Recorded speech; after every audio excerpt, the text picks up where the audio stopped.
make sure that you're grounded. Okay? The power of any shot, the power of any punch emanates from the floor to your legs down to your hand. Now, if I were on Ali Canega's corner, I'll keep telling him, stick to the game plan. Don't change anything. We're ahead on points. Hey, you're good. Hey, fight from the distance. You're tall, fight tall. That's basically well said. Fight tall. Fifth round of a scheduled 8-round fight between Ali Canega of Elorde Fight Team Parañaque versus Jerwin Mejes of Camsur. We are coming to you live inside the Elorde Grand Ballroom here in Sucat, Parañaque. And you guys are watching us from Elorde TV. I am with Baby Dynamite Sports Rika Aquino and Real Fight PH Alvin Go. As Ali Canega keeps peppering Jerwin Mejes with those uppercuts. Right. Starts off with a jab, finishes with an uppercut. Rika, Yeah. if you were Mejes and Ali's just doing this onslaught on you, okay, what is a viable option in order to change the dynamic of this fight? For me, you can't play the jabbing game with someone like Ali Canega because he's gonna out jab you. What I would do in this situation is try to punch it between the punch of Ali Canega and target the body. Yes, basically, that's why my thinking is try to test the body of Ali Canega. Change of level and straight to the body of Ali while he's jabbing. Yes. I just want to mention the good size crowd here. We almost pulled back for this event. Yeah, a good turnout for UKC Battlefield. Of course, headlined by Charly Suarez versus Carlo Magali for the WBA Asia and RP Super Featherweight title. That is the main event for today. However, before we get there, Ali Canega and Jerwin Mejes must settle the score, and we are on the 5th round Of a scheduled 8-round fight in the welterweight division. This is something that's really puzzling sometimes, partner. Canega's the taller guy, but he's the one who's attacking the body of Mejes. Yes. He's now trying to press the action and because he's sensing something. Right. Yes. Oh, wow. Now he goes upstairs. See, even the corner of Canega is telling him, go for the body, Yes. go for the body. Nice body work by Kali Another Alvin. body shot, vicious body shots by Canega. Ali Canega is a very cerebral fighter. You see how he doesn't load up on all punches. He sets it up with some light punches. He doesn't consume a lot of energy with that Franco. But partners, Ali Canega must be careful of the little counter by Jerwin Mejes Right. on the ropes. That looping overhand left will always be there for Jerwin Mejes. Final 10 seconds of this round. Very interesting round for both fighters. However, Ali Canega is still dominant. Wow, Mejes is certainly presenting some problems for Ali Canega, but Ali is just so accurate with the way he sets up the punches.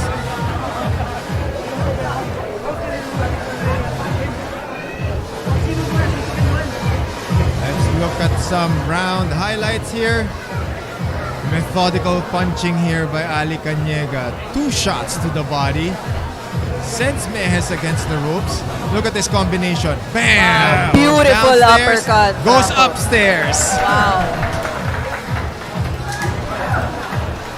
I think Franco, Jerwin Mejes must do something in this round and in the final round for him to have a shot of winning this fight.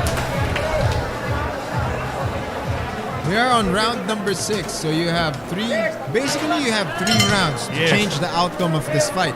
He must take these 3 rounds, partner. You must listen to what Rika Aquino said. Stay low, make yourself a small target, go for the body.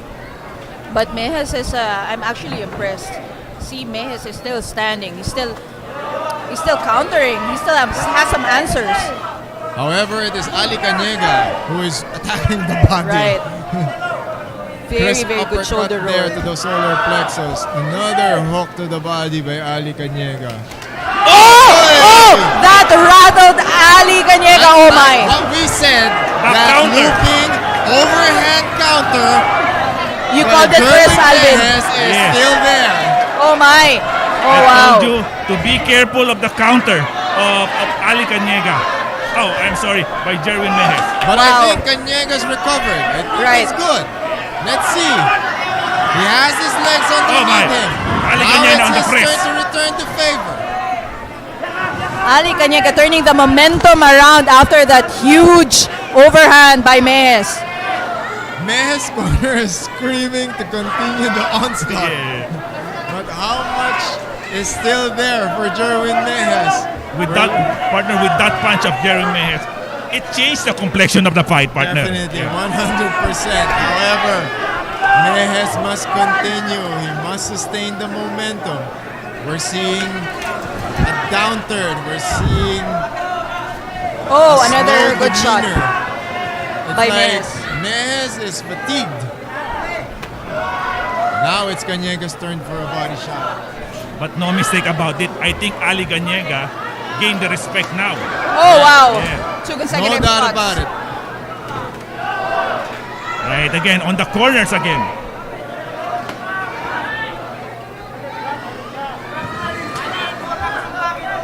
After eating two shots from Jerwin Mejes, Ali Canega comes back with 4 or 5 punches. Good clinching there by Jerwin Mejes. It's a veteran thing, partner. Yeah, veteran move. Just to make sure that he stops Ali Canega from Right. connecting. Also the sense of timing of Mejes, that's a veteran move as well. Ali Canega trying to bait Mejes to come in. Right, I think referee will communicate something for Jerwin Mejes.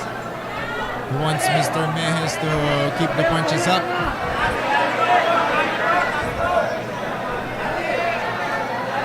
Very, very entertaining fight, Franco. Oh yeah.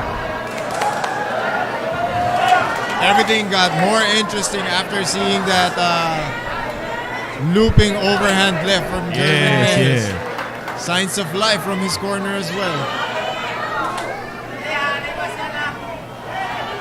A nice uppercut by Canega. Very nice uppercut.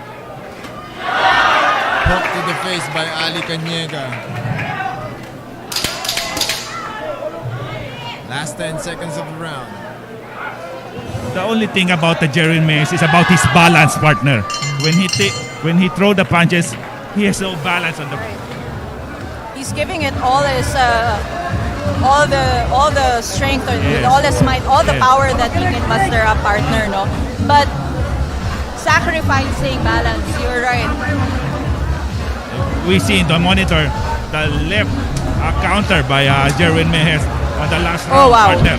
That seemingly stunned Right. Ali Canega. A flustered Ali Canega recovered quite well, partner.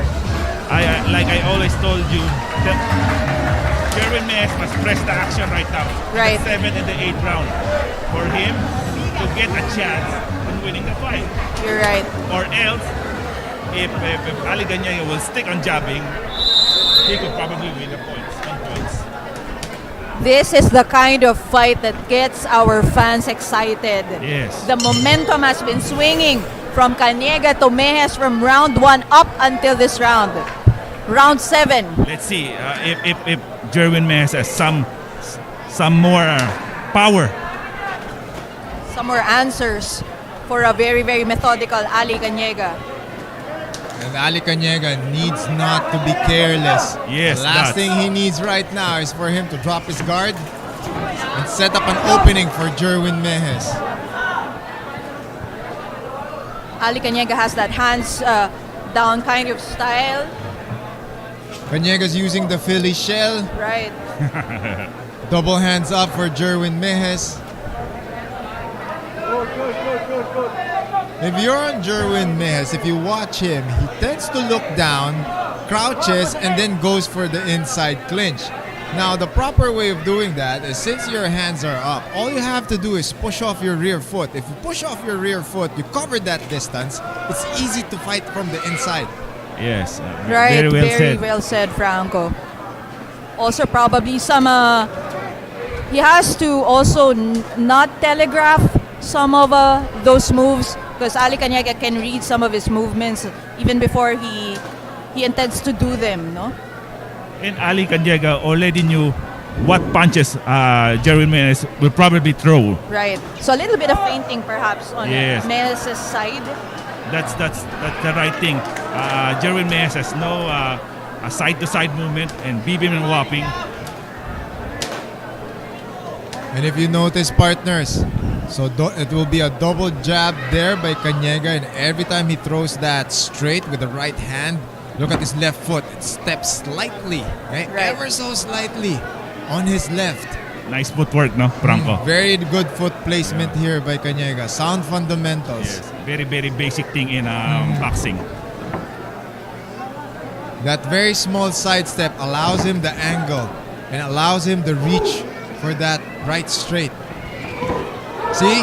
He covers that distance with a double straight. The second one connects. Right. And Franco, he's very good in cutting the ring too. Yep. And also Canega has more balance when he's throwing the punch, so it has a bigger chance of landing the power shots against Jerwin Mejes. And Jerwin Mejes is just waiting for an opportunity to release that looping left hand once again. He's Headbutt. allowing himself to he's just standing here against the ropes. That is not a sound game plan, especially if you're fighting someone like Ali Canega. Right. This could be an opportunity actually for him to rest a little bit, use the ropes, kind of like a rope-a-dope, Muhammad Ali style. And then there you go. Another Another Counter. looping left Yeah. hand by Jerwin Mejes. But this time, I think he connected on before the end of the round number 7. Entertaining, very entertaining bout between Jerwin Mejes and Ali Canega. We are now in the final round of this very, very classic welterweight bout between Jerwin Mejes and Ali Canega. And partner Alvin, you can't say that this is a one-sided affair, right, Franco? Because Yes. Mejes certainly had some shining moments. We are on the 8th and final round. Anything can happen. Hey, Jerwin Mejes is showing signs of life. He's making sure that he's still in this. He's showing everyone, he's showing the judges that he's still in this fight. If you were in the shoes of Jerwin Mejes, Franco, what is your game plan? I'm gonna go for broke. I'm just gonna go. Right. I'm gonna go bob and weave all the way towards the body, and then hopefully I land that left hand to the face. Yes. After Canega, I expect Canega to sidestep towards my left side. All I have to do now is intercept him on the next sequence. You're right. And all Ali needs to do right now is stay on the outside. Don't let Jerwin roughhouse him on the inside. Don't be too careless, partner. Right. You're right, partner. Because it's Jerwin Mejes' turn to turn this fight around.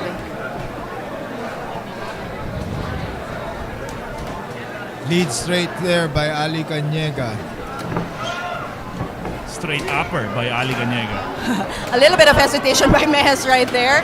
Now Canega is urging Mejes to attack. Right. Yeah.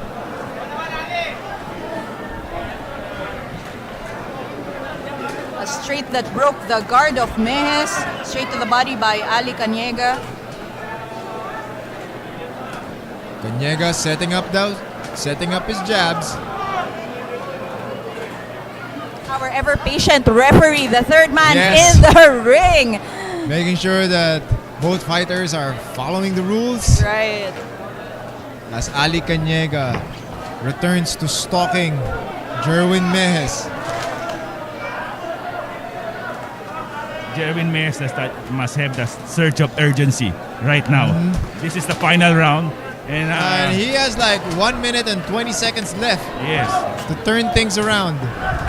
Good overhand, slight back fist right there. Unintentional. Franco is very, very aware of that back face in MMA. Right. I think the inability of Mejes to move side to side or move at all is a matter of fatigue. I think he's trying to conserve his energy for that one shot. Maybe Jerwin Mejes is trying to set up. Probably saving everything in the last 30 seconds. He is trying to set up one last punch. One Right. last punch to end it all. See? Yeah. Blocked by However- Ali, of course. However, every time you throw a left and your left foot goes up, A smiling. you diminish the power of that punch. You're right. Look at partner. He is inviting Ali Canega to go inside and set up that looping punch one more time. Last 18 seconds of this bout. Ali Canega. Up until the final moment is trying to...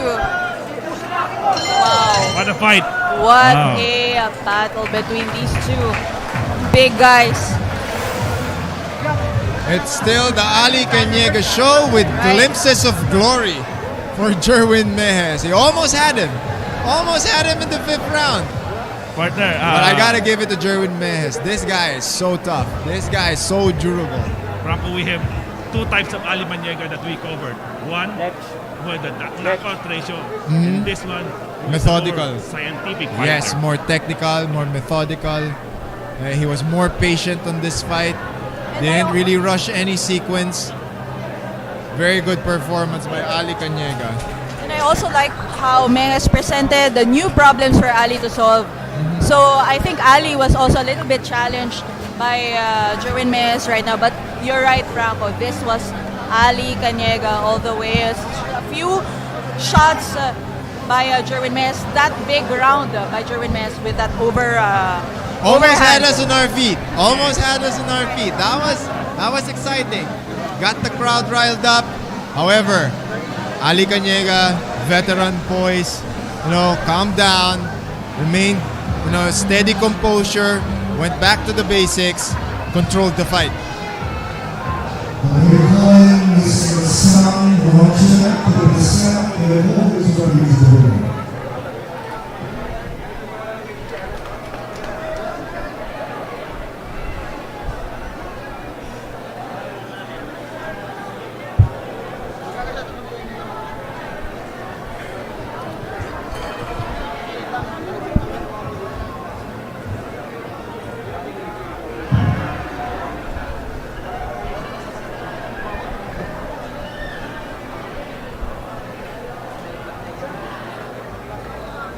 Partner, the next fight on this UKC battlefield fight card will be Mark John Yap versus Papua New Guinea's prodigy, Junior Raka.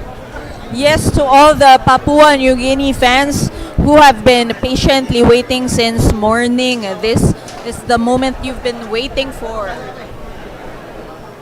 Partner, it's very rare that we see Ali Canega all smiles. I love how he's he's in good spirits right now.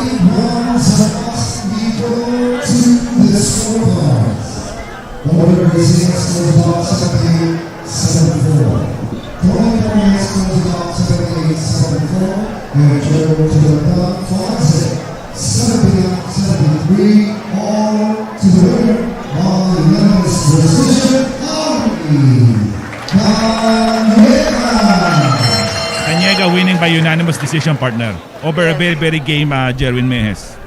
Ali Canega remains unbeaten in his young career. We are yet to see the best of Ali Canega, one of the fastest rising boxers from Elorde fight team. And of course, tama ka, partner, Jerwin Mejes is no less than, he's an interesting matchup for Ali Canega. He presented real problems for the Carnage. And partner, Ali Canega improved his record to 7 wins, 0 loss, and 1 draw and 3 KO.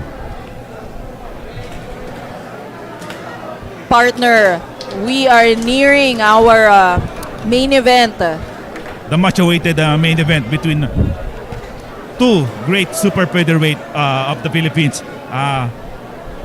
Carlo Magali, the reigning Philippine super featherweight champion, he will be fighting Charly Suarez, the regaining WBA Asia super featherweight title.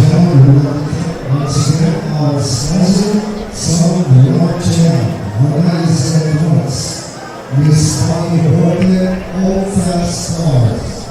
Miss Alice Johnson as Player of the Year. Raul Navarrete, B11. Mayor Aaron Olivares, Councilor Jerwin, Councilor Rios, Bryan of the Sun. Franco, I'm very happy seeing a foreign fighter fighting in the Philippines. It's opened up the boxing right now. Junior Raka coming here all the way from Papua New Guinea. It's a very welcome note for the Philippine boxing community.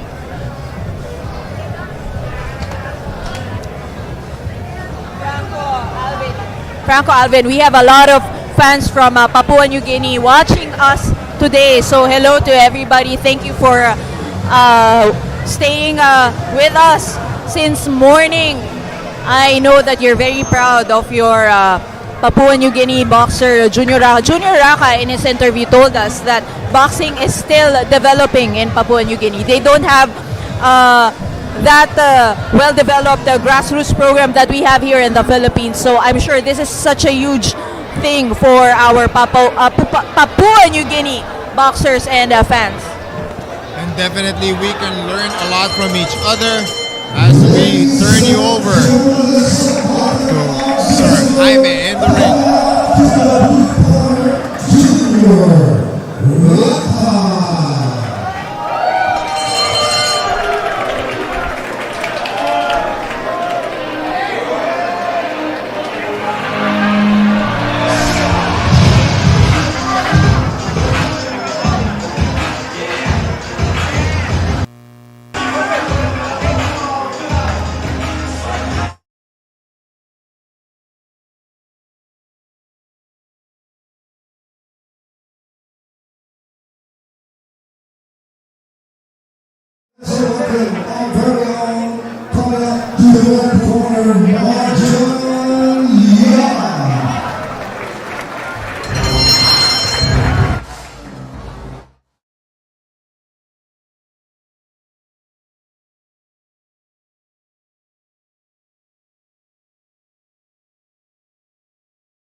Ladies and gentlemen, you can see Tiger 2020 Battlefield supporting main event of the evening.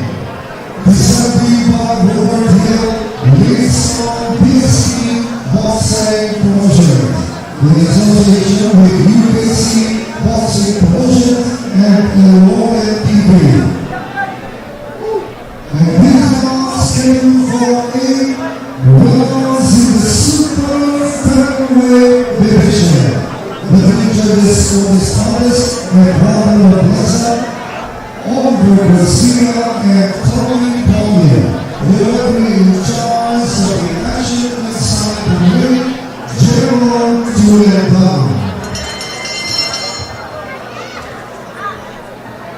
And now, ladies and gentlemen, introducing first, fighting out of the blue corner, wearing black with red thread, officially 129 pounds, all the way from Papua New Guinea.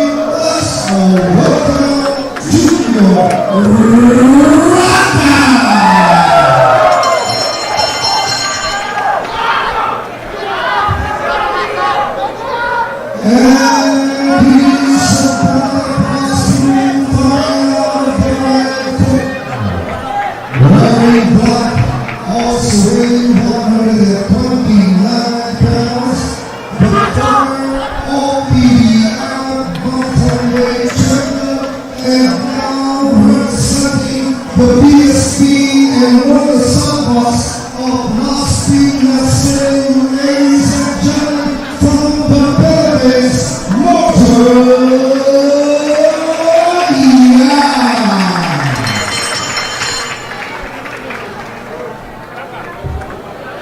This is a scheduled 8-round bout between Marjan Yap of VSP Elordes Southbox versus Junior Raka of Papua New Guinea. Junior Raka representing Integrated MMA. Their gym is in Papua New Guinea, flying over to the Philippines to challenge Marjan Yap.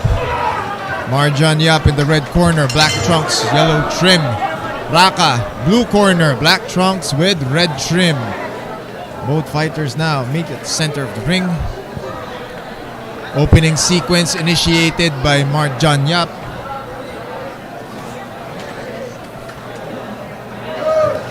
Oh, nice overhand by Marjan Yap, partner. Good overhand right there by Yap. Continuous onslaught with uppercuts and hooks is Marjan Yap. This fight is brought to you by VSP Promotions, coming to you live via Elorde TV. Make sure you follow us on Facebook and subscribe to our YouTube channel. I am joined by the elite Baby Dynamite Sports Rika Aquino and Real Fight PH Alvin Go. Nice left counter by Raka.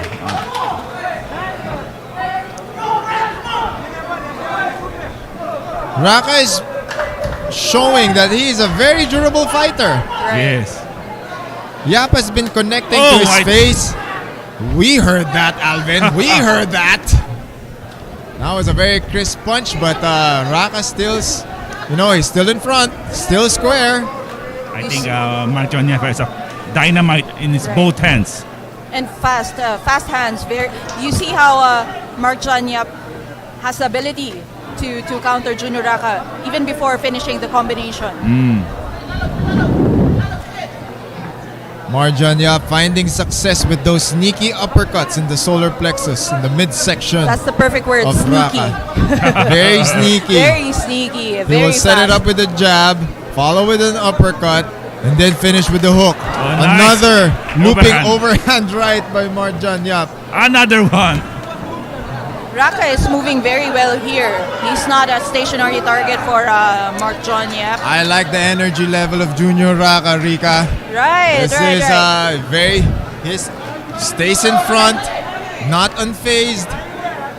Moving his body side to side also, trying to be as active as possible. And Marjan Yap is very quick on his movement right now. I think this is the better version of Marjan Yap. Right. Exactly. The last time we saw Marjan Yap, he was a little bit stiff. He didn't really act quick, and he didn't really open up the first round this way. In my interview with Marjan Yap, he was contemplating on retiring after that Charly Suarez fight, but he got a very good offer. And right now, he calls this his the rise. The rise of Marjan Yap. The rise of Marjan Yap. Very well said. Or probably a rebirth. Right. Good exchange on the inside by the two fighters. And speaking of that interview with Marjan Yap, make sure you catch that episode on Baby Dynamite Sports on Facebook. As we go back to our corners, let's see some first round.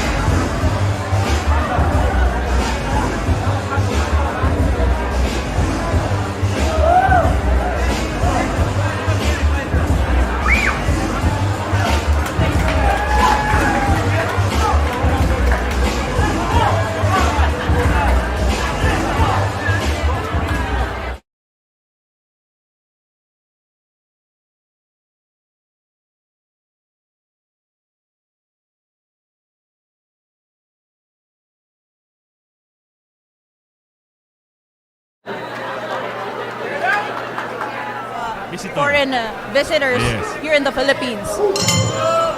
Round 2 of a scheduled 8-round fight between Marjan Yap of VSP Elorde Southbox versus Junior Raka of Papua New Guinea.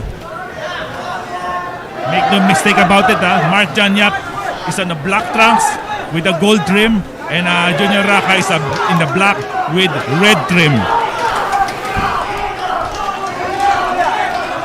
I like how Junior Raka strings his combination partner. No, you see, he's doubling up on everything. He knows he needs to close the distance against a taller and rangier Mark Janyap.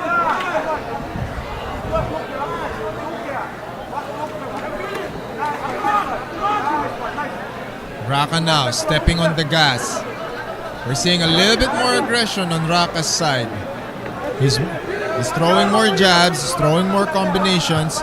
Good counter there by Yap. As you can see, partners, Mark Janyap has a more fluid motion right now. I like how he moves his body. It's more loose. Yes, exactly. More The relaxed. punches are more crisp. Right. Look at Marjan Yap sneaking in another left uppercut towards the midsection, but it landed on the face of Junior Raka. What I like about Mark Janyap right now is the foot movement. It's very quick foot movement right now, trying to confuse Junior Raka. You're right. Junior Raka is more a come forward fighter. As you can see, very aggressive, pummeling that body of Mark Janyap. Good left hook there by Marjan Yap.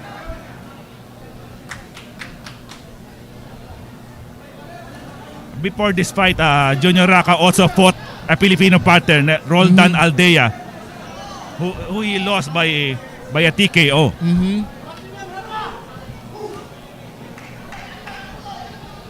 I love that sneaky uppercut by Mark Janyap, but more importantly, the follow-up sidestep, so that he gets out of the angle of the attack. He gets out of angle and doesn't allow Raka for a counter.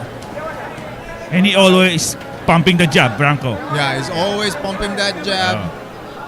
Keeps moving to his left. Now, Junior Raka is successful with the jab when he steps in a little bit. So just a Nice slight counter, step. partner. Nice counter right by Mark Janyap.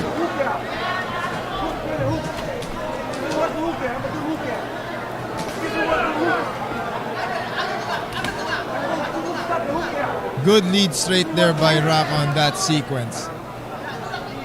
If I'm not mistaken, I'm seeing a little bit of blood trickling down the nose of Junior Raka. Correct me if I'm wrong. And it seems so, Rika. It seems so. There's like a small amount of blood. There's a little bit of swelling on the nose of Raka as they go back to their corners. Very competitive fight. Right. Yup, partner. there's blood dripping down the nose of Junior Raka. Despite that, Franco, he stays aggressive.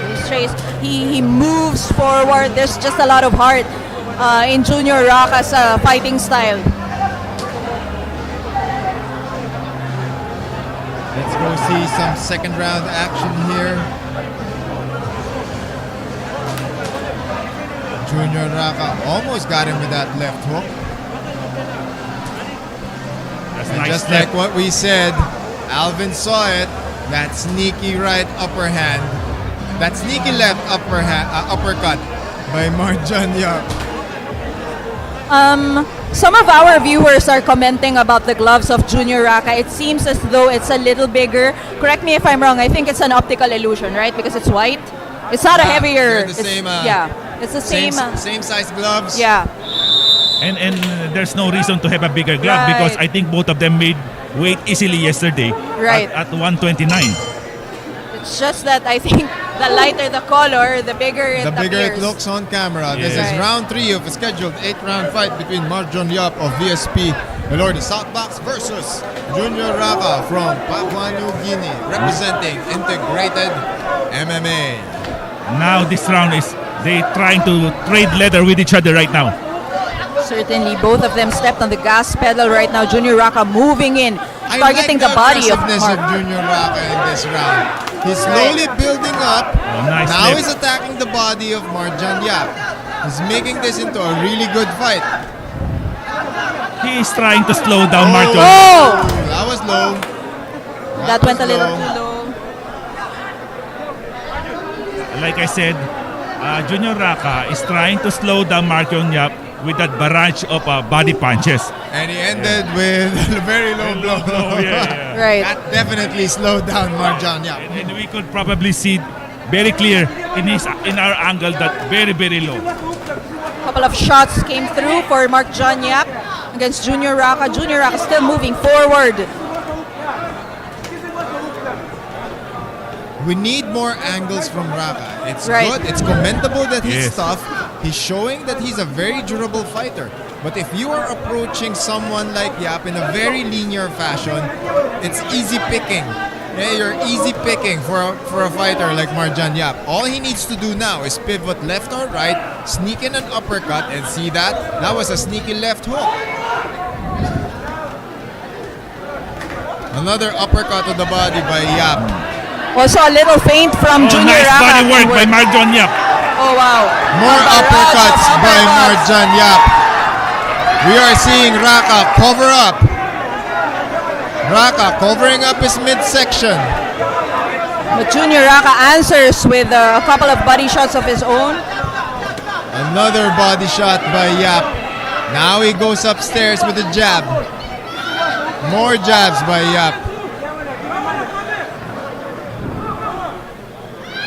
He's trying to condition Junior Raka that he's targeting the body, and then he goes upstairs. Very, very good game plan for Mark John Yap.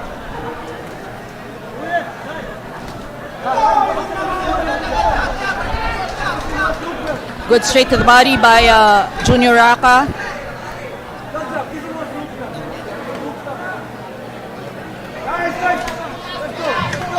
Good upper hook by Raka.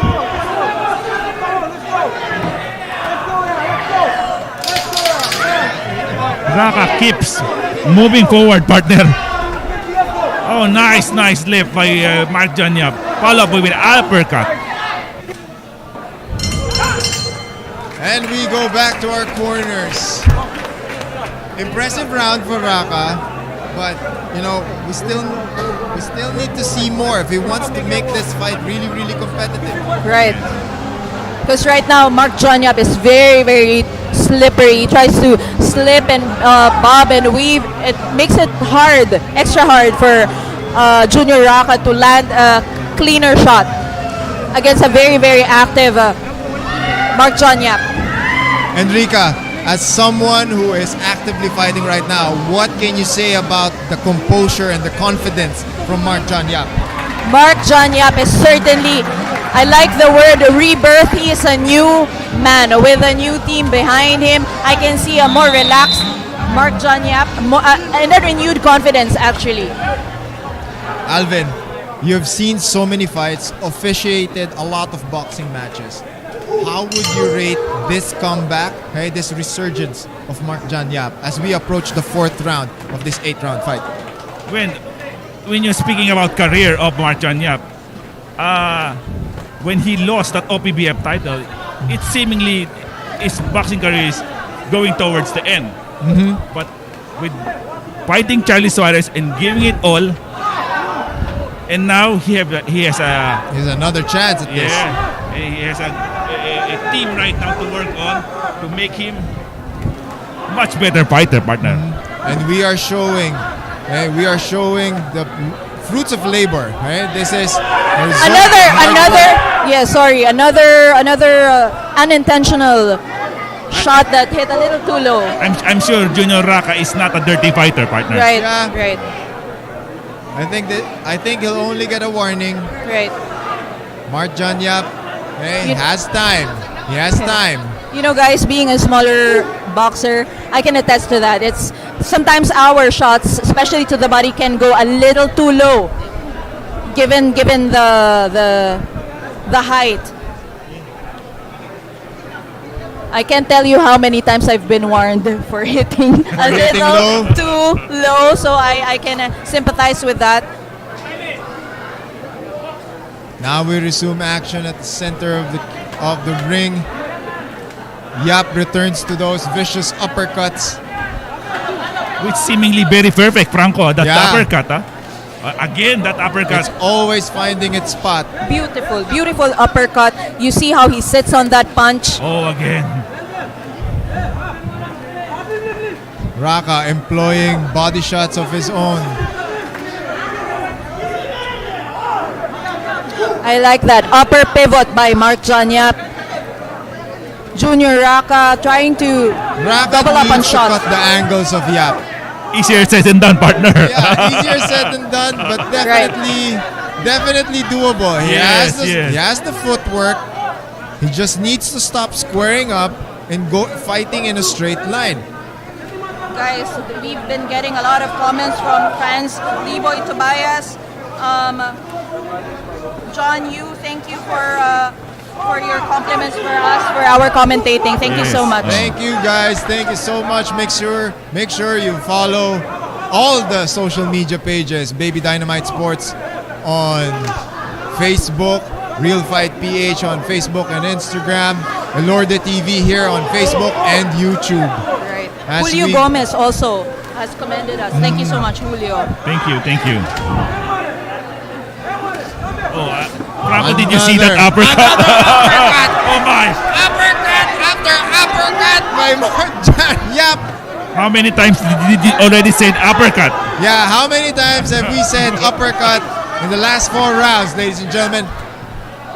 Guys, I don't know if you're gonna agree, but Junior Raka is reminiscent of an Isaac Pitbull Cruz. You know, he moves Yes. forward, tries to soften the body of his opponents, and then tries to go upwards. That was a good That up was jab. a good up jab there by Junior Raka, connecting to the face of Marjan Yap as they go back to their corners and receive further instruction.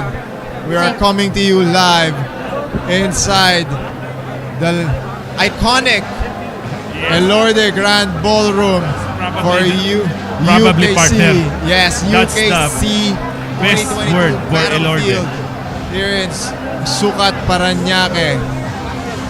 And This is your boxing trifecta. I am Coach Frank Rolyoda. Joining me is Alvin Go and Rika Aquino. I like that nickname, The boxing trifecta. the boxing trifecta. Very, very nice. we must probably make a page about that. Oh yeah. You know, guys, a little bit of story, you know, about Junior Raka. This fight means a lot to him. There's a lot of he has a lot of fans. He has a lot of boxers that look up to him from Papua New Guinea. That's why he has this very, very renewed and very, very he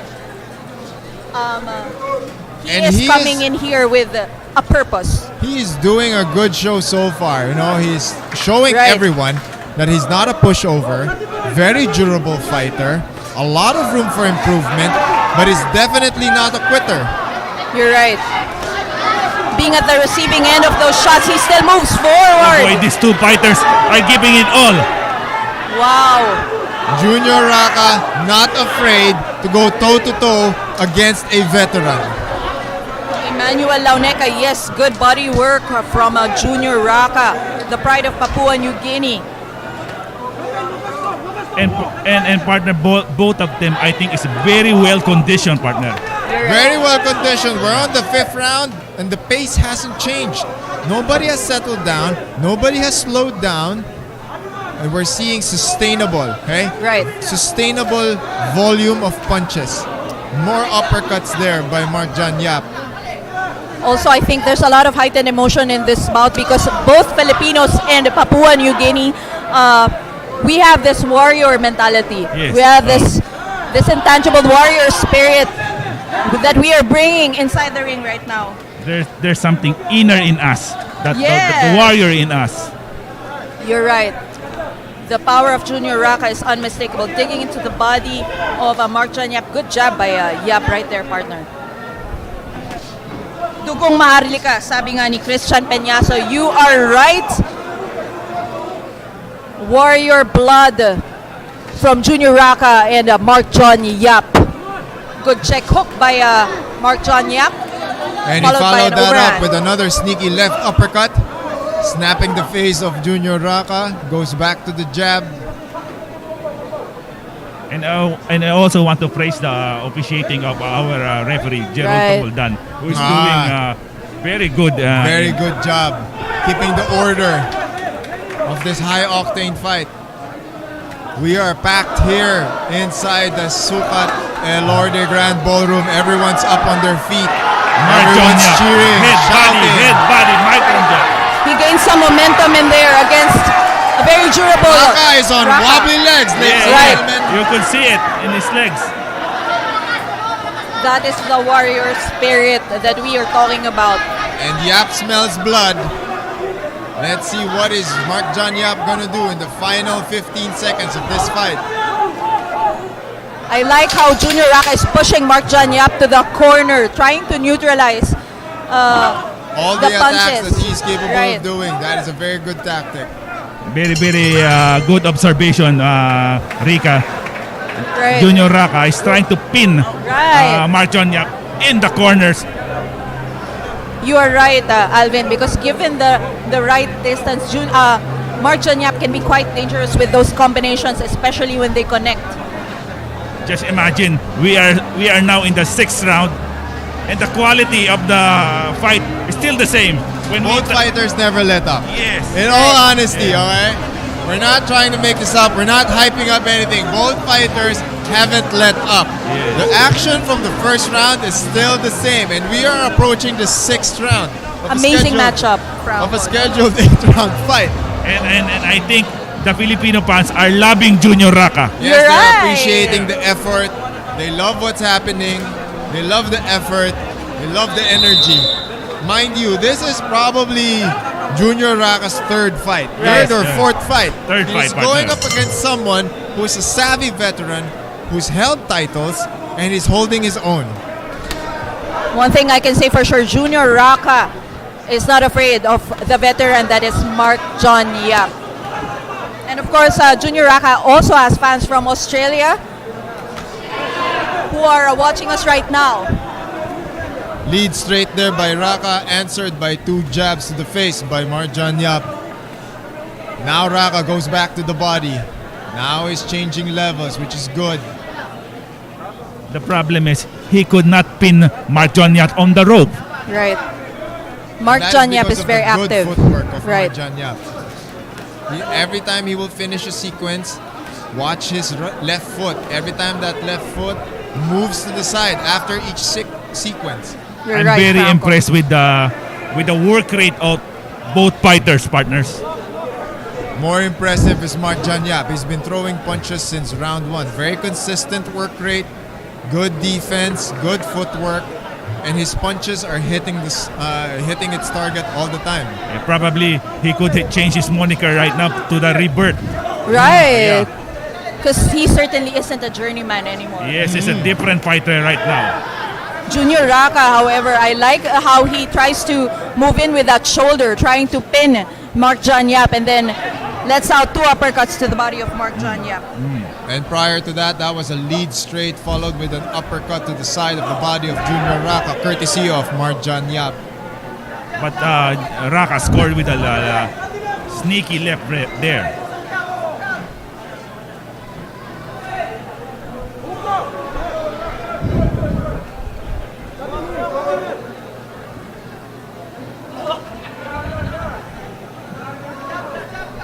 Now Raka is still chasing Mark John Yap. Right. That is the problem. You can't keep chasing. You have to cut the Yes. angles. You have Yeah. to intercept where John is going. What a combination by Mark John Perfectly Yap. said. Perfectly said, Franco. I think a little bit of side-to-side lateral movement will disrupt Mark John Yap's momentum. The problem with Junior Raka is he's trying to move only in front. For everyone who's watching and listening, okay, Mark John Yap has been moving to his left.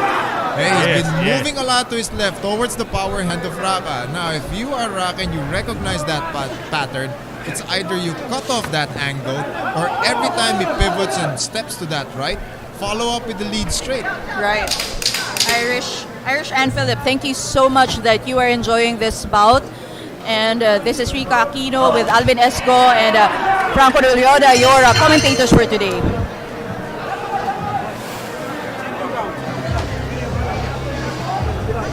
Both fighters now go back to their corners and receive final instructions.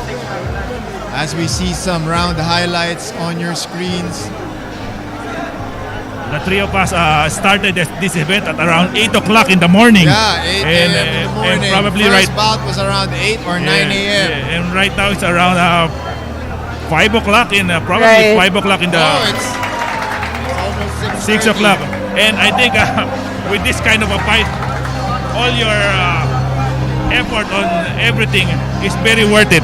That's why we're very appreciative of the people who are watching us live right now, and to Yeah. everyone who is watching on Facebook and YouTube. Thank you so much for your comments. Thank you so much for watching and listening as we approach the 7th round of a scheduled 8-round fight between Marjan Yap of VSP Elorde Southbox versus Junior Raka from Papua New Guinea. This is probably the penultimate round, partners. Yes, digging to the body early is Junior Raka.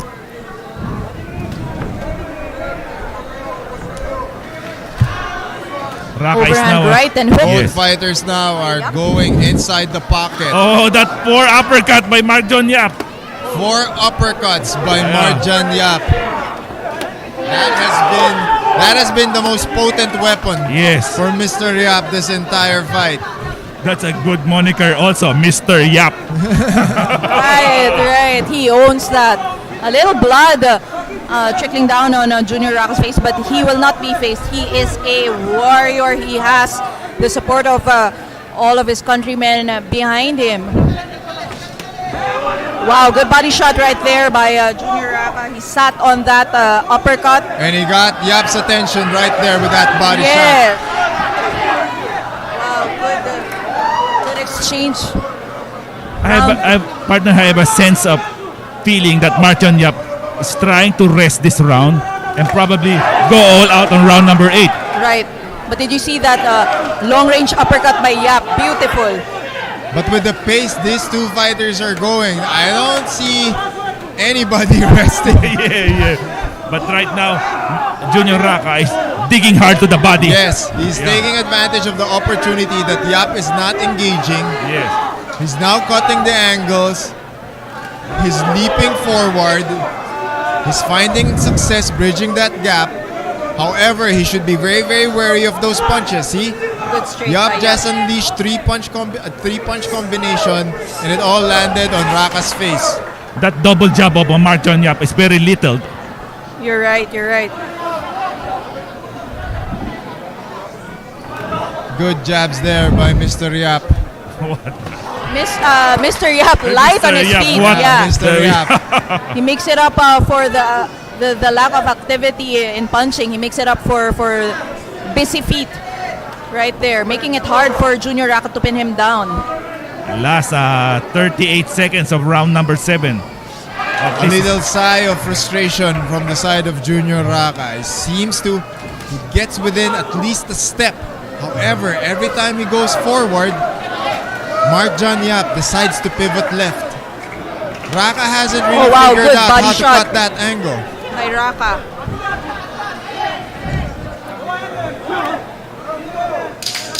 Raka has some bit of success on that right uppercut on the body of Marjan Yap. Partner, if you are not well conditioned, that body shot of Raka will hurt you. Definitely. You see the power behind those punches. It's no joke. End of round 7. Partner, how do you see the fight so far? Going to last and final round.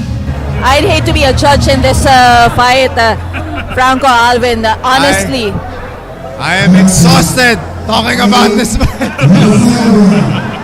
we have a very good Both question here. fighters showing good resolve, Right. very sturdy, highly commendable, good exhibition of skill by Marjan Yap. Maybe you can help me answer this, guys. Che Rosales is asking, is this the first ever PNG, Papua New Guinea fighter to fight here in the Philippines? No. There are a lot of Papua New Guinea fighters who participate in combat sports here in the Philippines. So this No, is for boxing, I mean. For boxing, I've seen probably in my lifetime, probably around 4 Papua Oh, New Guinea wow. boxers go here. So of course, not as big as the VSP promotions, UKC Right. promotion stage. We hope there are more. Yeah, Yes. definitely. PNG boxers. They are more than welcome to go here. And I'm definitely sure that Junior Raka will come back in the Philippines. Right. Junior Raka showing how much durable he is. This guy is unquestionably tough. Right. I like that up jab that Junior Raka's doing. He's been hitting that up jab and it's Right. finding its spot. So at least there are a lot of lessons that he will learn when he goes back to the gym.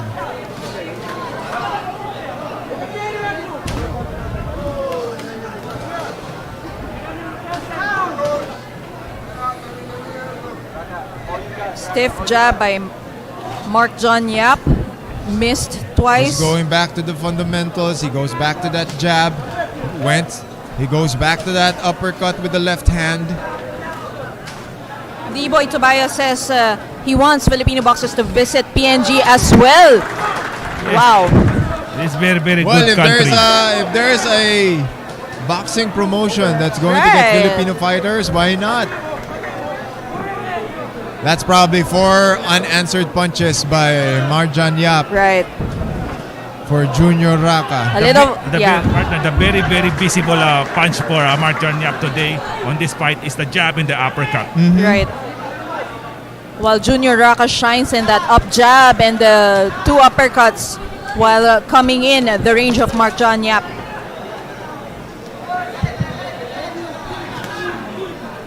Overhand by Yap. They engage in a clinch. As both fighters now execute their game plans as we approach the final minute of this fight. Looping right hand there by Marjan Yap.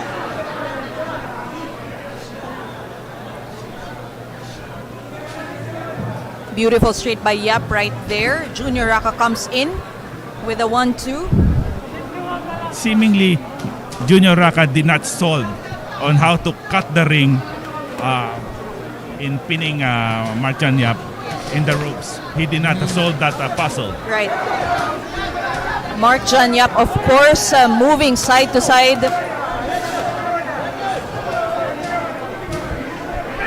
No mistake about that. That body punches of Raka is hard.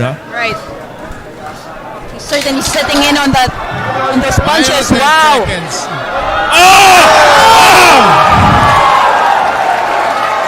Wow, a late Just like knockdown. that, we were talking about the Wow. uppercuts.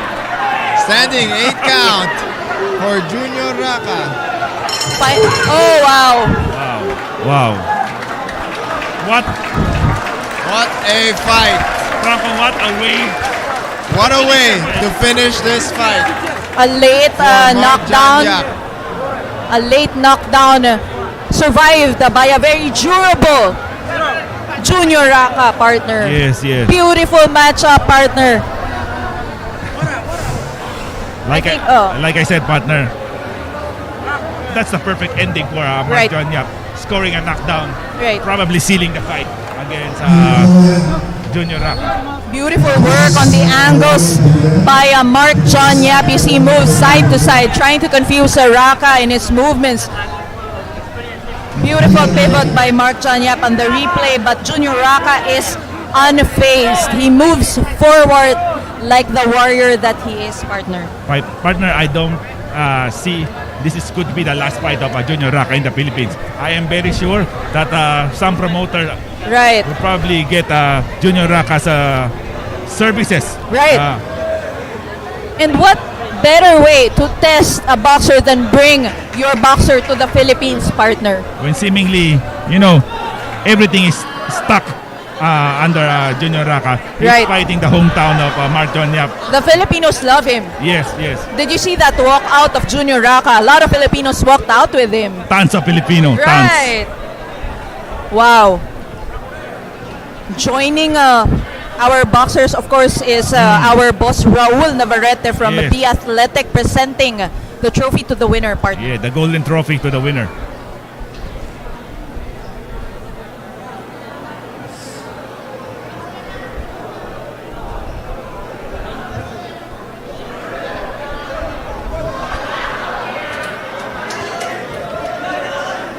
awaiting the results. The fans, the Papua New Guinea fans and the Yes. Filipino fans are enjoying right here, partner. Beside us, Yes. they are having fun. It's been a good fight, partner. Ladies and gentlemen, how about a big round of applause to Raka and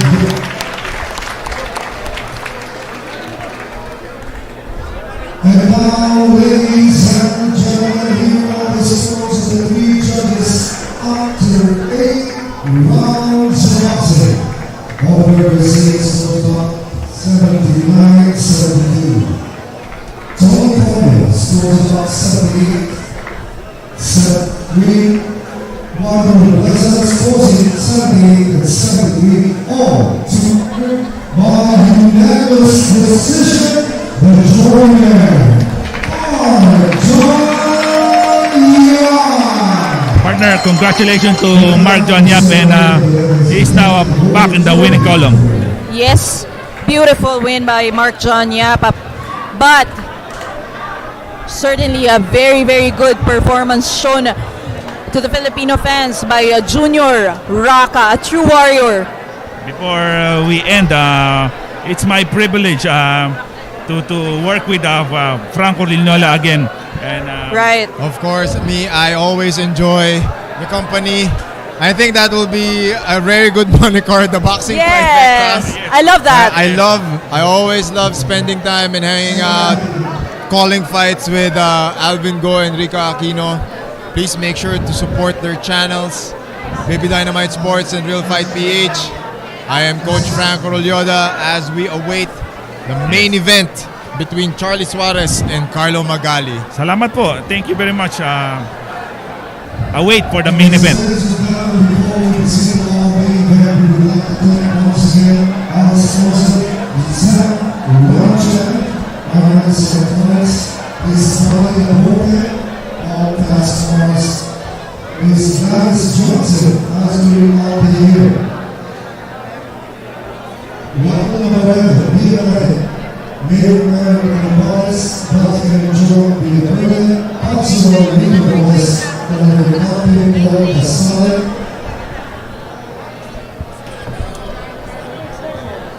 Santos, live, raw, Magali sweat, and the biggest team boxing in the world.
Okay na po.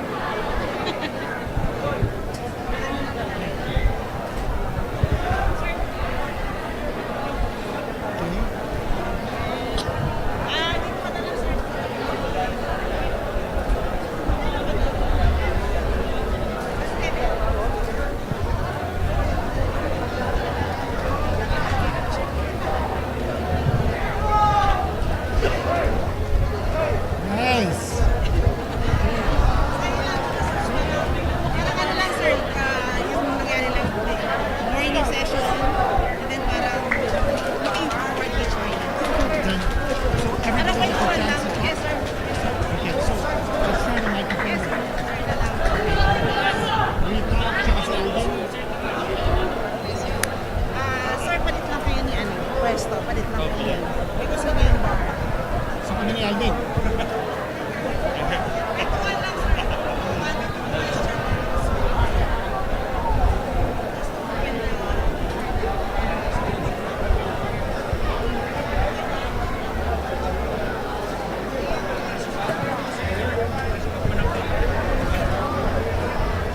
So we're gonna have to introduce everyone. Yeah. Okay.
All right, everyone. We have with us today Alvin Go, Kenito Henson, Enrica, the baby dynamite, Aquino. So today was a fun-filled boxing event. We had 10 bouts and 12 bouts covering up for today's event. If I may ask, what fight today was the most exciting one for you? Certainly, what I remember last, of course, was the Junior Raka fight and Mark Jonniel for the afternoon. And in the morning, it was an explosive fight between Roy Sumugat and Ivor Lastrilla. Okay. How about you, Alvin? Well, there's a lot of good fights. I think the very interesting fight are the Weljun Mindoro, a middleweight prospect who is now undefeated with 9-0. It caught the attention of the Philippine boxing. Well, to cap off the day, cap off the night, we have Charly Suarez versus Carlo Magali. Kenito Henson, what can you say about this fight? It's going to be an exciting one. First of all, there is a championship on the line. WBA Asian Super Featherweight Championship is going to be up for grabs. The defending champion is Charly Suarez. We all know him as a former Olympian, the 3-time Southeast Asian Games gold medalist, undefeated with a 12-0 record and 7 knockouts. He's up against a tough customer, Carlo Magali. He's a veteran of 41 fights. He's 2 years older. He's 36 years old. He's a veteran. He turned pro 13 years before Charly Suarez made his pro debut. So there's a lot you can expect from Magali. We know he's a road warrior. He's fought all over the world. He's fought in Russia. He's fought in Thailand. He's fought in Malaysia. And we all know what happened in Australia when he fought back in 2013. He fought Davy Brown. 3 days after that fight, Davy Brown passed away because of a knockout loss to this guy, Carlo Magali. He's a very dangerous opponent. That's right. Well, predictions for you, Rika. I'd hate to be at the receipt. I hate to give my prediction because I think anything can happen in this bout. Like what Sir Kenito said, Carlo Magali is such an upsetter. They call him, he can easily turn around the fight. But Charly Suarez, one of the most successful Olympians that we have who have turned pro, has been impressing us every fight. It's a different Charly Suarez each fight. So my prediction is, well, you'd have to sit back and watch this fight because anything can happen. How about you, Alvin? Well, my only prediction, it will be a slam bang affair. And watch, relax, and join the LRD TV for the exclusive coverage.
Ask for your thoughts about this main event. And you know, for Charly Suarez, this is his coming out party, and we always want him to face the toughest competition. So with this, si Carlo Magali, we know he's a very durable veteran. So tingnan natin how Charly would perform dito with yung caliber ni Magali na talagang mahirap patumbahin. Well, let's ask Coach Franco now. Coach, si Carlo Magali, he hasn't fought in nearly 3 years. We're expecting a brawl. Are the fans going to be disappointed, or will they not be disappointed? Will there be a brawl?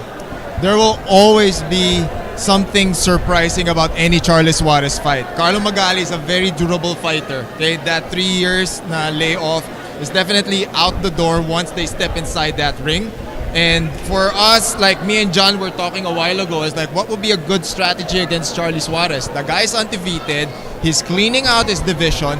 So what would be something that will catch him off guard? So that will be a good strategy. Start strong, maintain and sustain that momentum, and hopefully catch Suarez in between. All right, and there you have it, guys. Everyone is excited to watch this fight, so let this fight happen right now.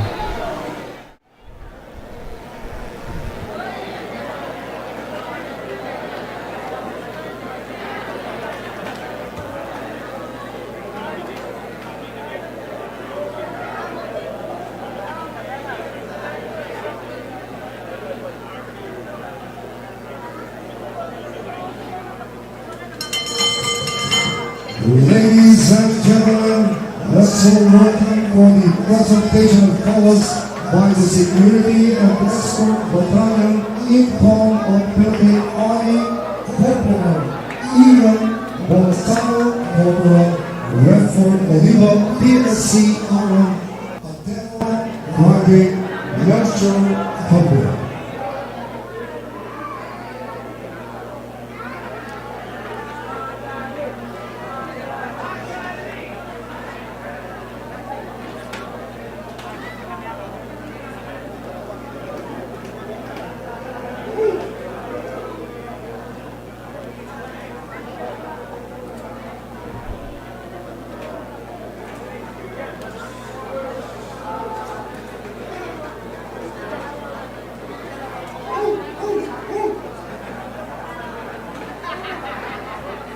And now, ladies and gentlemen, let's all welcome the two champions. First to go in the blue corner, coming up to the blue corner.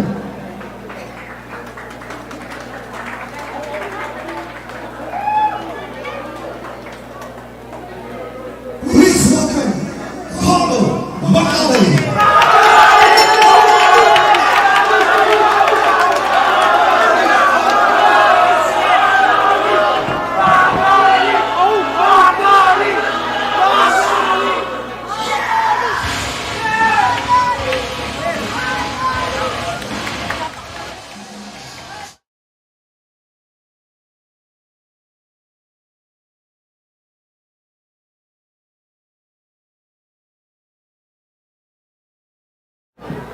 And now, let's all welcome Charly Suarez.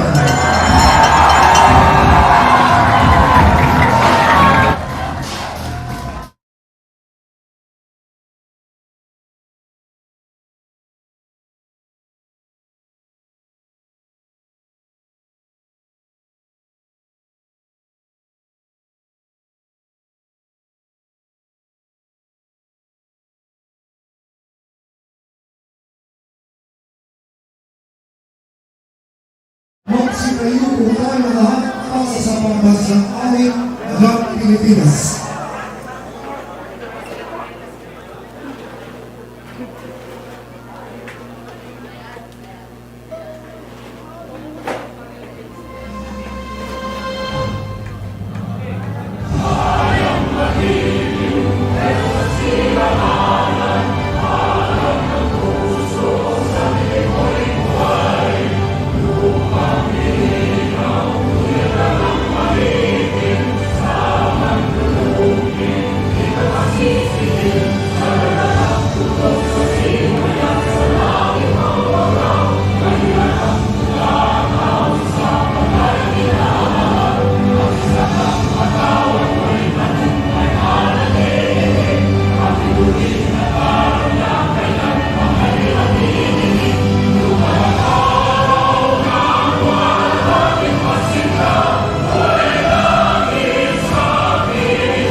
Ladies and gentlemen,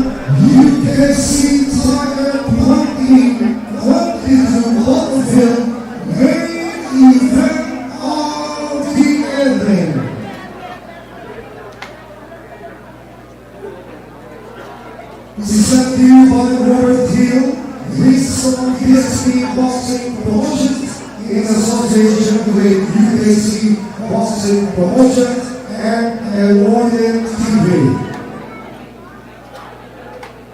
This is 12 rounds of boxing for the WBA Asia and Philippines Super Featherweight Championship, sanctioned by WBA Asia President Alan King, WBA Asia Executive Secretary Warren Kim, and the supervisor and ringside are very young Sylvester Amaiza. Ladies and gentlemen, this championship bout is also sanctioned by the Games and Assistant Board, the officer in charge, Attorney Elmar Benitez, and the acting chief of boxing and other combat sports, Dr. Ornopia. Ladies and gentlemen, the three judges at ringside scoring is found on a 10-point box system will be General Bossy, Dempo, and Engineer Greg Ortega. And Red Brothers, the Reverend Charles of the Action, Noel Habuka. Ladies and gentlemen, introducing first, fighting on the blue corner tonight, wearing black and positionally 129 pounds. With a professional records of 25 wins, 13 wins coming by way of knockout, with 13 defeats and 3 bouts even. Fighting out of the 100 oxygen, La Trinidad, ladies and gentlemen, the reigning and defending Super Featherweight champion, Carlo.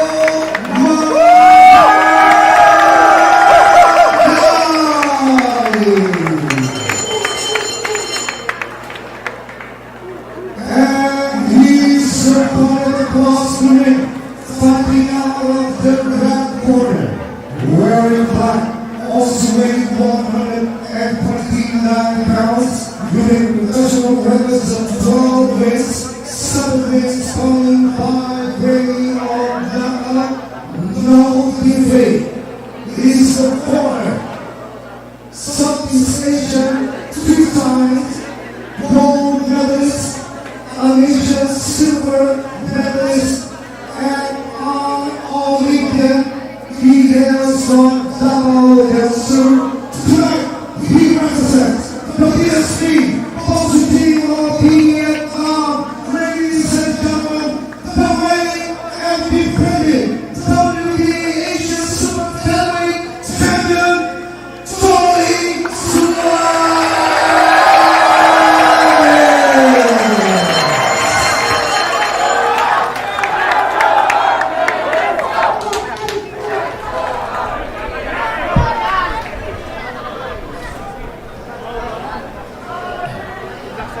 Alright, so here we see the tail of the tape between Charly Suarez and Carlo Magali.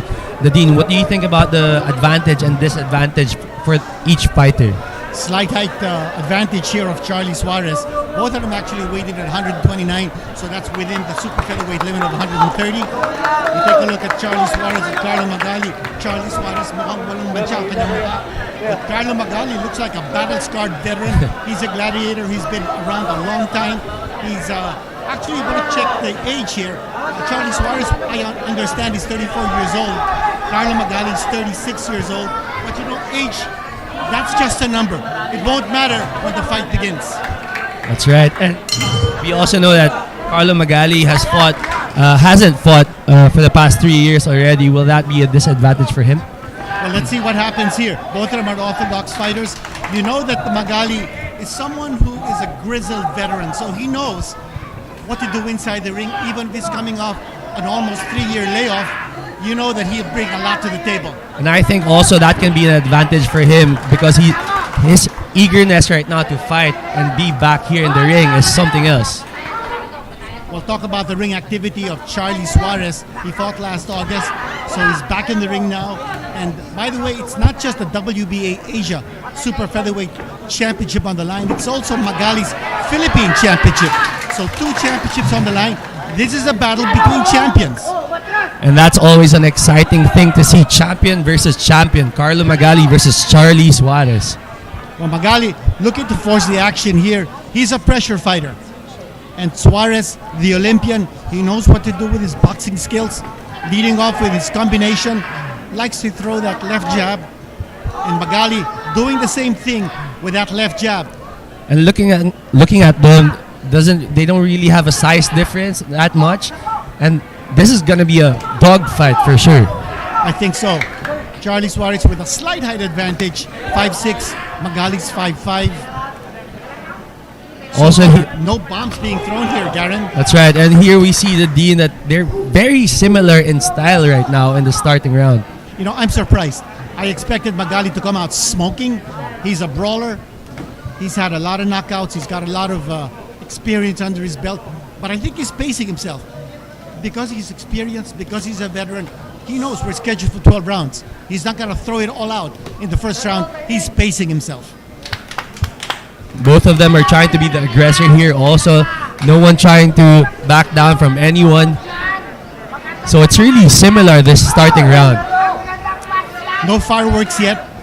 Both fighters sizing each other up.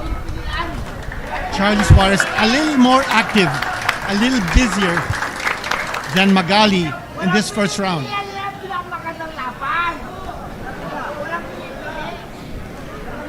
Look at the defense of Charly Suarez, very disciplined. Throws a left jab, immediately recoils to make sure that his guard is upright. And I think that's also showing some respect to Carlo Magali and what he can do as a fighter. No, without a doubt. I think Suarez knows what Magali is all about. We all remember what happened in 2015 in Australia when he knocked out Davy Brown, and 3 days later, Davy Brown passed away because of injuries stemming from that fight.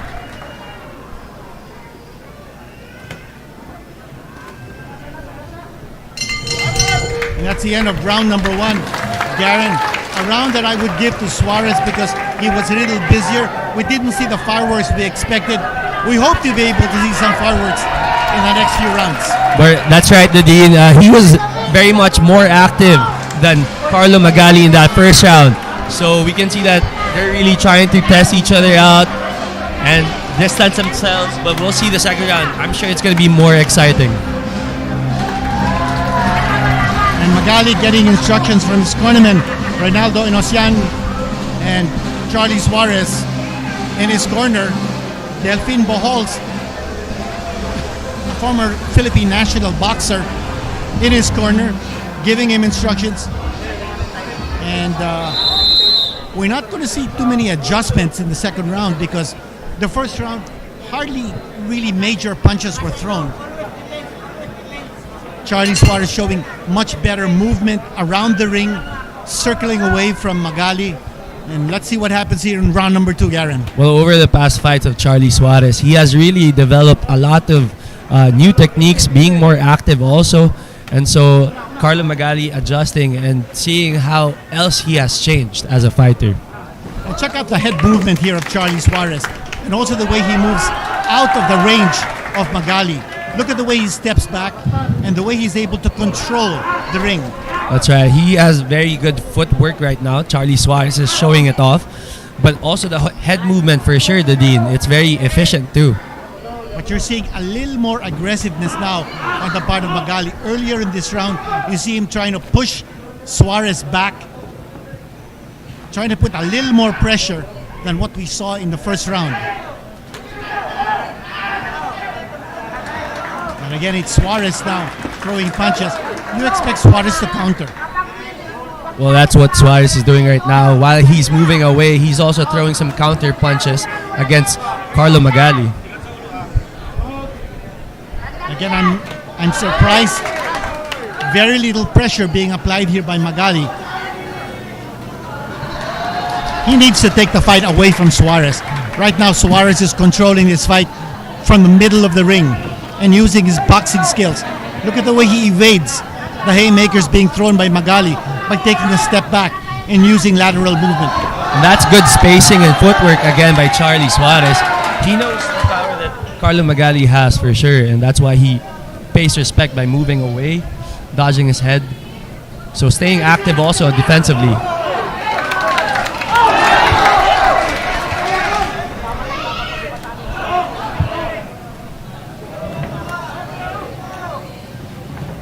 Magali trying to bulldoze his way inside. But again, the lateral movement of Charly Suarez making it difficult for Magali to apply that kind of pressure that he wants. He needs to push Suarez towards the ropes into a corner. He doesn't want a standing target. Right now, Suarez keeps on moving away, so he's elusive. He's hard to hit. He's making it difficult for Magali to throw punches that connect. That's right, and he knows that that's what he has to keep doing in Suarez. He has to keep moving so that Carlo Magali will have a hard time finding that target in Suarez. And Garen, what about those combinations being thrown by Suarez? Nice, nifty jab straight combinations. And he's keeping Magali at bay. And again, the lateral movement. Well, Charly Suarez has been very precise as a boxer. And in this game, he added this good footwork also. So that's making it hard for Carlo Magali. Again, a dominant round here for Charly Suarez.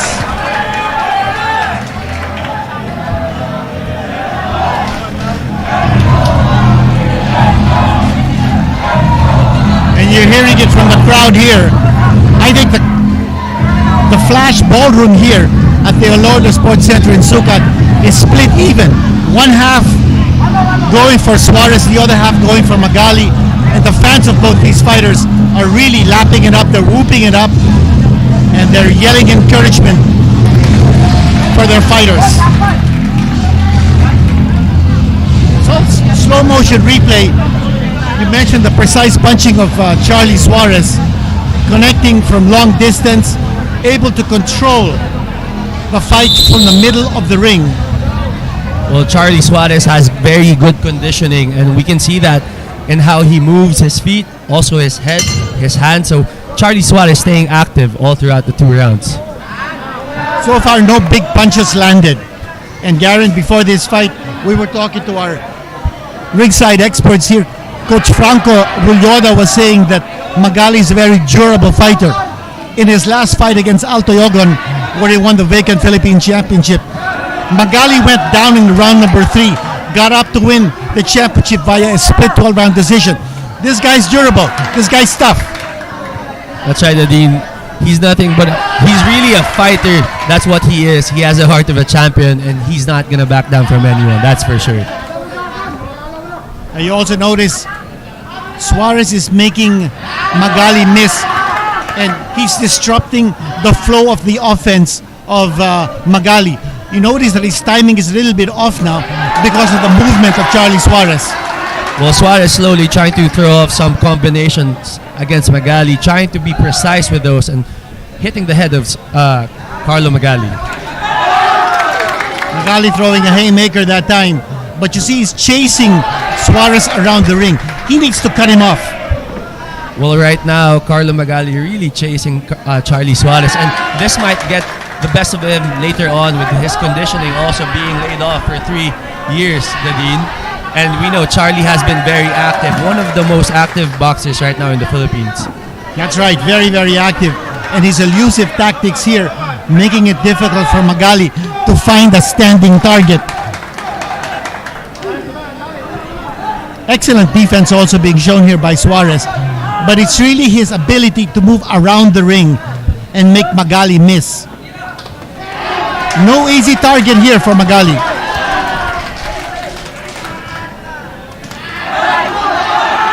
Suarez really making it hard for Carlo Magali. Magali that time connecting with the right hand, but he's got to narrow the distance between both fighters. He's got to come in, put pressure, and put Suarez in his back foot. And this is where Carlo Magali is dangerous, Nadine. Trying to find that target in front of him. You can't do that when you're against this guy. Well, this is a good round for Magali. He was able to push Suarez back on his heels.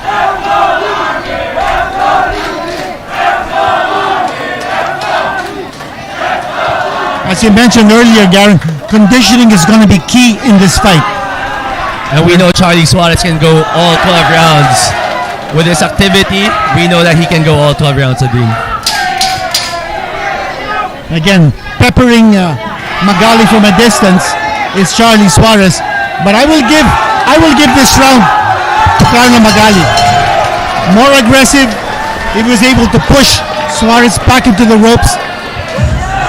So that round, I'm going to give it to Carlo Magali. Well, I agree with you there, Dean. Carlo Magali was very active there. He was finding the target and Charly Suarez trying to hit him off with some combinations.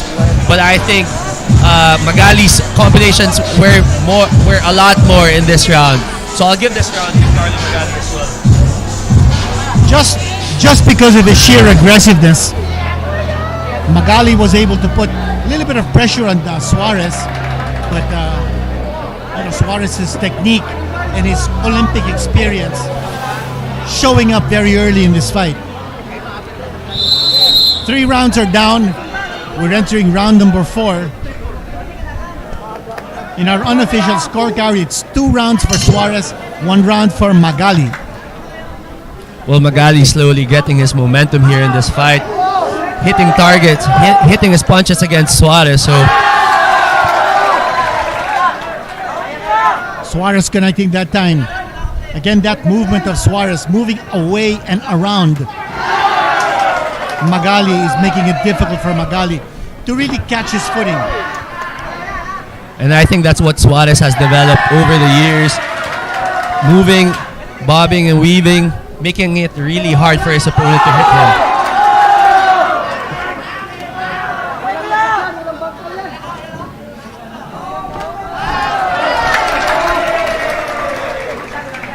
Two lefts and a right there coming from Charly Suarez, and quickly bringing up his arms to defend himself. What's good about Suarez also is his precision in throwing punches. Not much is wasted with Charly Suarez. Magali again trying to push or bulldoze his way inside the strike zone of Suarez.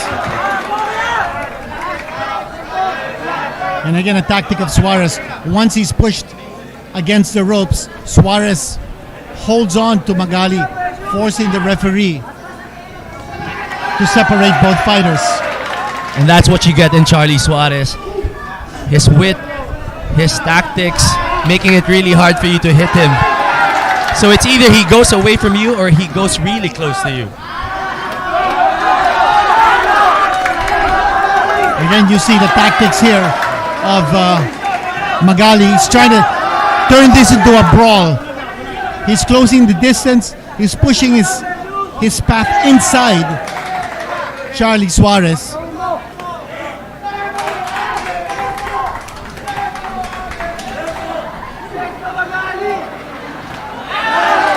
Nice left jab connected there by Magali. That was a good strong jab thrown by Magali. That was Suarez. through defense. Yeah, Suarez has to be careful again.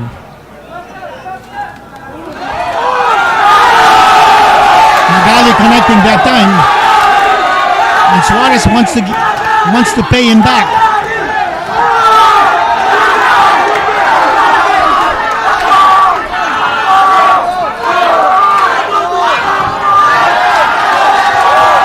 And you notice every time Magali charges in, Suarez moves away and tries to bring the fight back in the center of the ring where he's able to control the action. And that's how good Suarez is in countering his opponent. And Magali has to be careful here also. He's feeding off the energy of the crowd right now.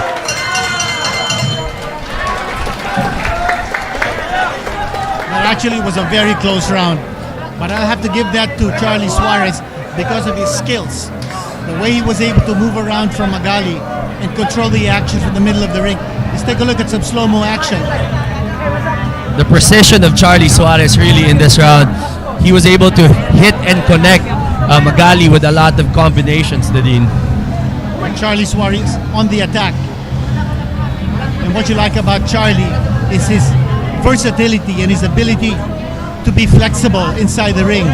So earlier, we saw him moving around using lateral movement. Then all of a sudden, he'll stand still and then engage Magali into a slugfest. And afterwards, then he moves away. So, the sequence of action that Suarez is able to display in a round is confusing Magali. That's right. And the adjustment of Suarez earlier also in this fight was that he was moving around defensively.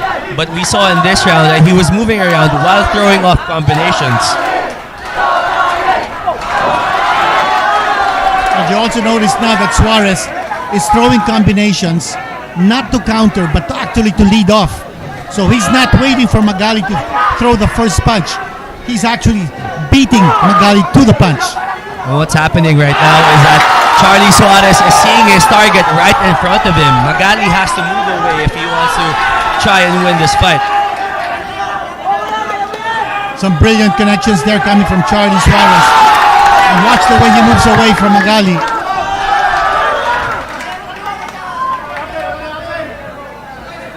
Now he's changing tactics again. Now Charly Suarez is being a counter-puncher. He's waiting for Magali to come in, and then he's throwing his counters. So what a change from how this round started to what Suarez is doing now. Well, this is what Magali is good at. He's being the aggressor in this round, and that's what he does best.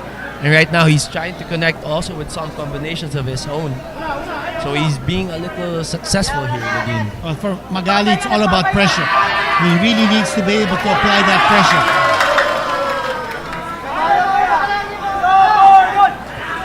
And for Suarez, it's all about timing now. He's timing his punches perfectly.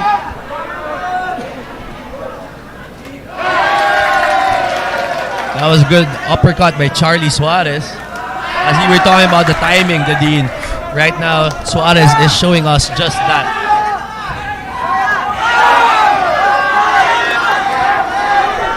In a boxing match, I always look at the legs of the fighters because footwork will give you an idea of how the fight is progressing.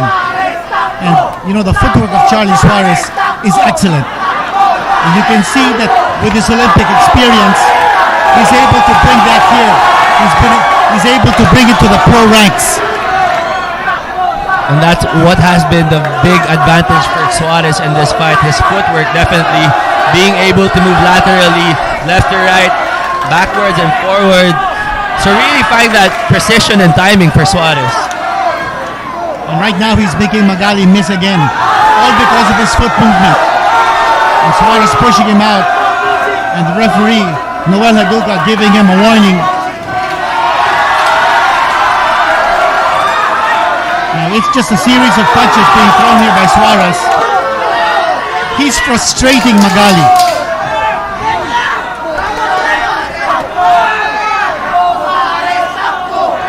Magali's trying to fight like a bulldog. But Suarez able to fend off Magali's charges. I think more than anything also Nadine, that's right. He's getting Magali very frustrated in this fight, not being able to hit clean punches against Suarez. Let's go over what happened in the previous round in this slow-mo replay. You see Suarez really moving his head a lot, being able to move laterally and backwards, and trying to hit that counter punch against Magali. And the way he threw that wicked right uppercut, just as Magali was coming in, you saw that again from a different view. And that's really hard to do, throwing an uppercut while moving backwards, Nadine. And there was also power in that punch.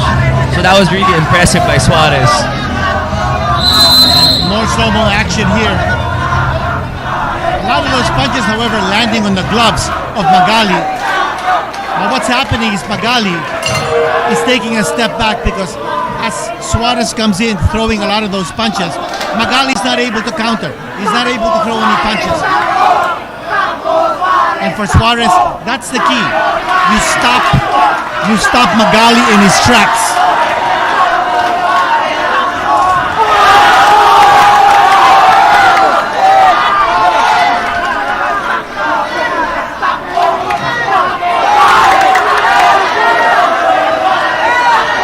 Again, the brawling tactics here of Magali.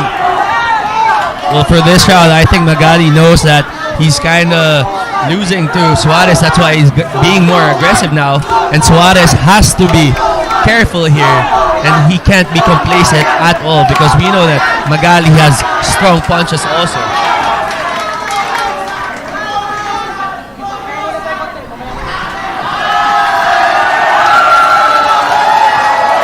Charly Suarez, a picture of confidence, smiling at Magali, throwing his combinations and continuing to exasperate Carlo Magali with his boxing tactics. Displaying his full array of boxing skills is Charly Suarez. Well, Nadine, do you think the conditioning of Carlo Magali is playing against him right now? Well, he looks like he's in shape. He's just not able to get his timing because his rhythm has been disrupted by the movement of Charly Suarez's feet and also the hand speed of Charly Suarez. Those combinations are sinking in and they're throwing Magali off rhythm.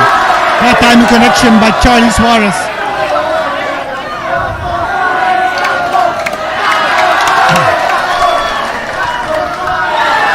Magali wants a standing target. If Suarez is not obliging. Magali telling Suarez to stand up so he can fight him and engage. Well, that's what he wants Suarez to do, to play his game. But Suarez, being a smarter fighter in this fight, he doesn't want to stay in front of Magali. He's too smart. And what about that movement of Charly Suarez? Spinning around and throwing the right hand that connected. Kind of reminds you of Manny Pacquiao. That's right. When Manny Pacquiao would spin away from his opponents, create the angle, find the opening, and throw his big punch.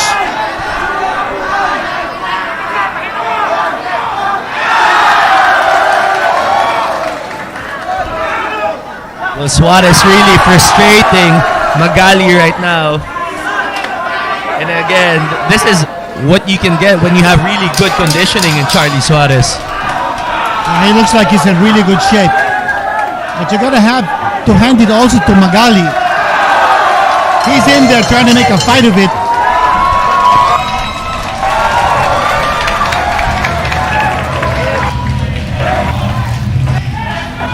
Charly Suarez just too dominant at this stage.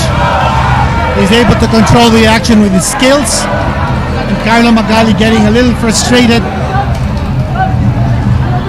Round after round. Take a look at some slow-mo action from round number 6. A punch to the midsection by Charly Suarez and then moving away, ducking away from Magali's expected counter. There's a left hand from Charly Suarez and then Magali missing with a right. You see the nifty footwork of Charly Suarez.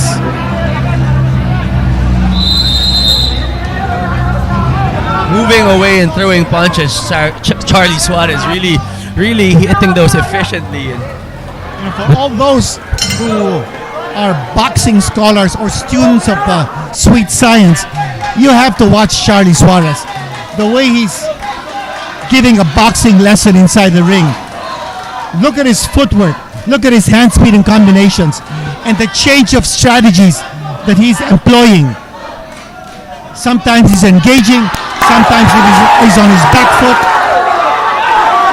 And at 34 years old, Nadine, Charly Suarez keeps on improving. Like what we said, every fight you see something new in Charly Suarez. 12-0 with 7 knockouts. His last 2 fights went the distance. But Charly Suarez is slowly scaling the ranks. We want him to break into the top 10 of the super featherweight division.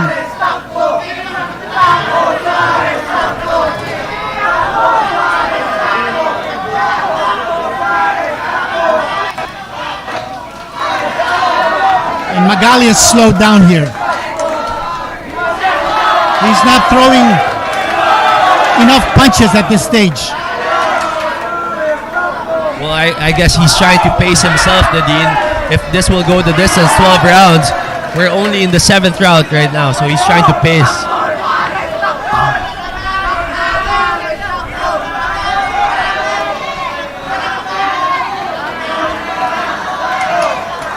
And Charly Suarez now standing his ground.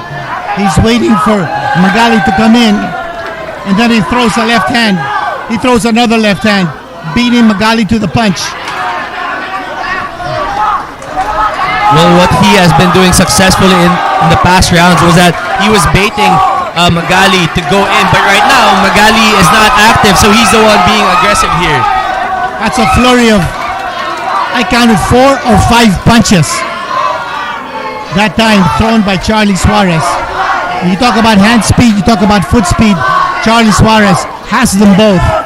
Well, talking about adjustments also, the Dean, Charly Suarez has moved to a southpaw position now. That's right.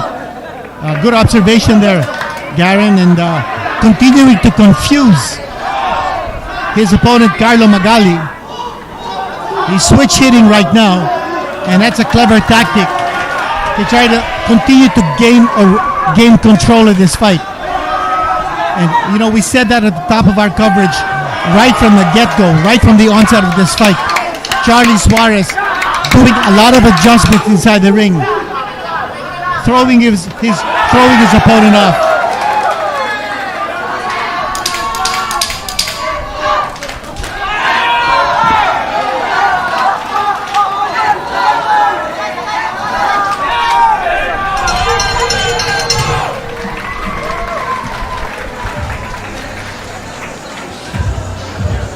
For me, that round definitely will go for Charly Suarez. It has been a clinic for him. He's certainly giving a boxing lesson here. Look at the way he managed to get away from the rope area. The footwork is one thing, but being able to connect after moving away is another.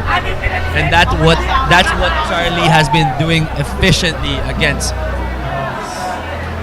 Carlo Magali. He's showing a lot of techniques defensively here. And his head movement, his footwork, and his ability to also move away from his opponent by leaning back. And all of those things Charly Suarez is employing so that he is not a standing target for Magali. He's very elusive, and it's been a difficult night, to say the least, for Carlo Magali. Well, Charly Suarez is a tactical boxer, but tonight he has been very impressive with all the adjustments and the pacing and the control in this fight. He's a technician. He's a ring technician.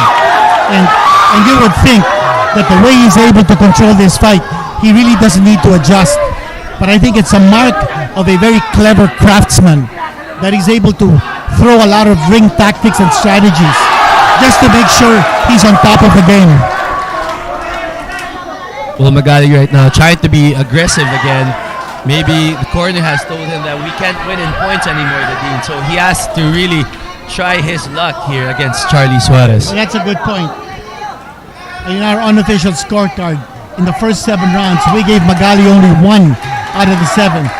So Charly's way ahead now on points.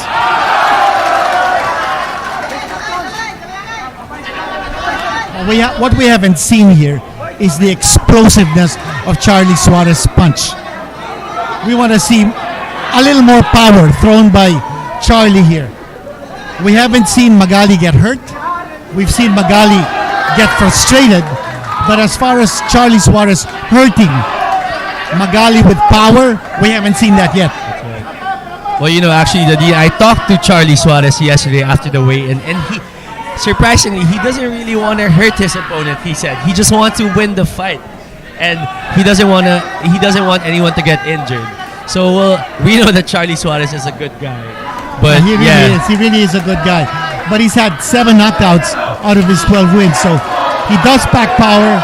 And when the situation or opportunity presents itself, I'd like to see him throw that power, because especially when he gets into the top 10 of the world rankings, he's got to throw that power. He's got to make his opponents get scared of him. He has to be an intimidating warrior, not just being a stylist, but also being a power puncher, just like Manny Pacquiao. And being able to find good angles against his opponent. He also told me that knockout will come. It will come when you have that right angle. So Charly Suarez just ready for anything. And again, that head movement what we're talking about, even when his back is against the ropes, he's able to elude his opponent's punches. Oh, that time Magali connected, and immediately after Magali connected, Charly Suarez embraced him. So again, the instinct of Charly Suarez, if he gets hit, he's going to use the tactic of embracing his opponent so his opponent does not get a chance to follow up. Well, both fighters have a lot of fights under their belt already, and they know what to do in certain situations. So it's really a mind game in this match right now.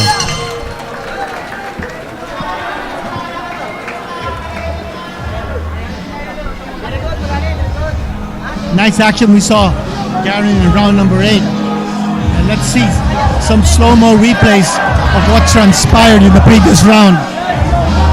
Again, losing his balance because his timing is off. And then capitalizing is Charly Suarez. Look at the combinations being connected. Charly really maximizing the Magali being off balance in a lot of sequences here. And we see him really being efficient in those punches, Didin. Very, very precise.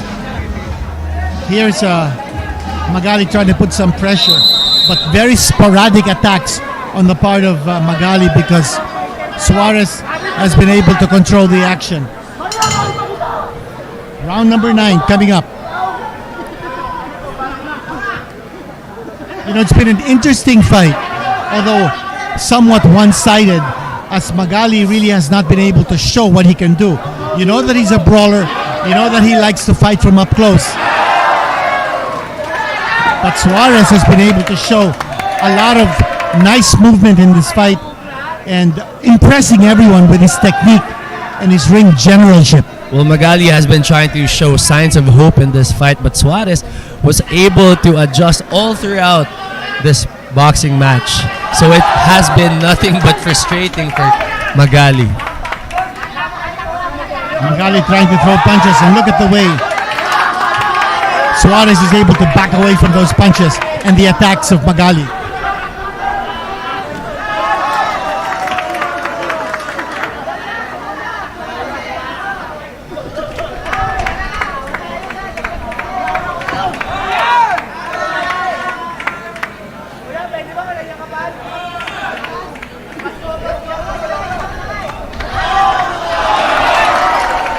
Again, the flurry of punches. But you notice those are not power punches. So Magali is able to recover quickly and move towards Suarez.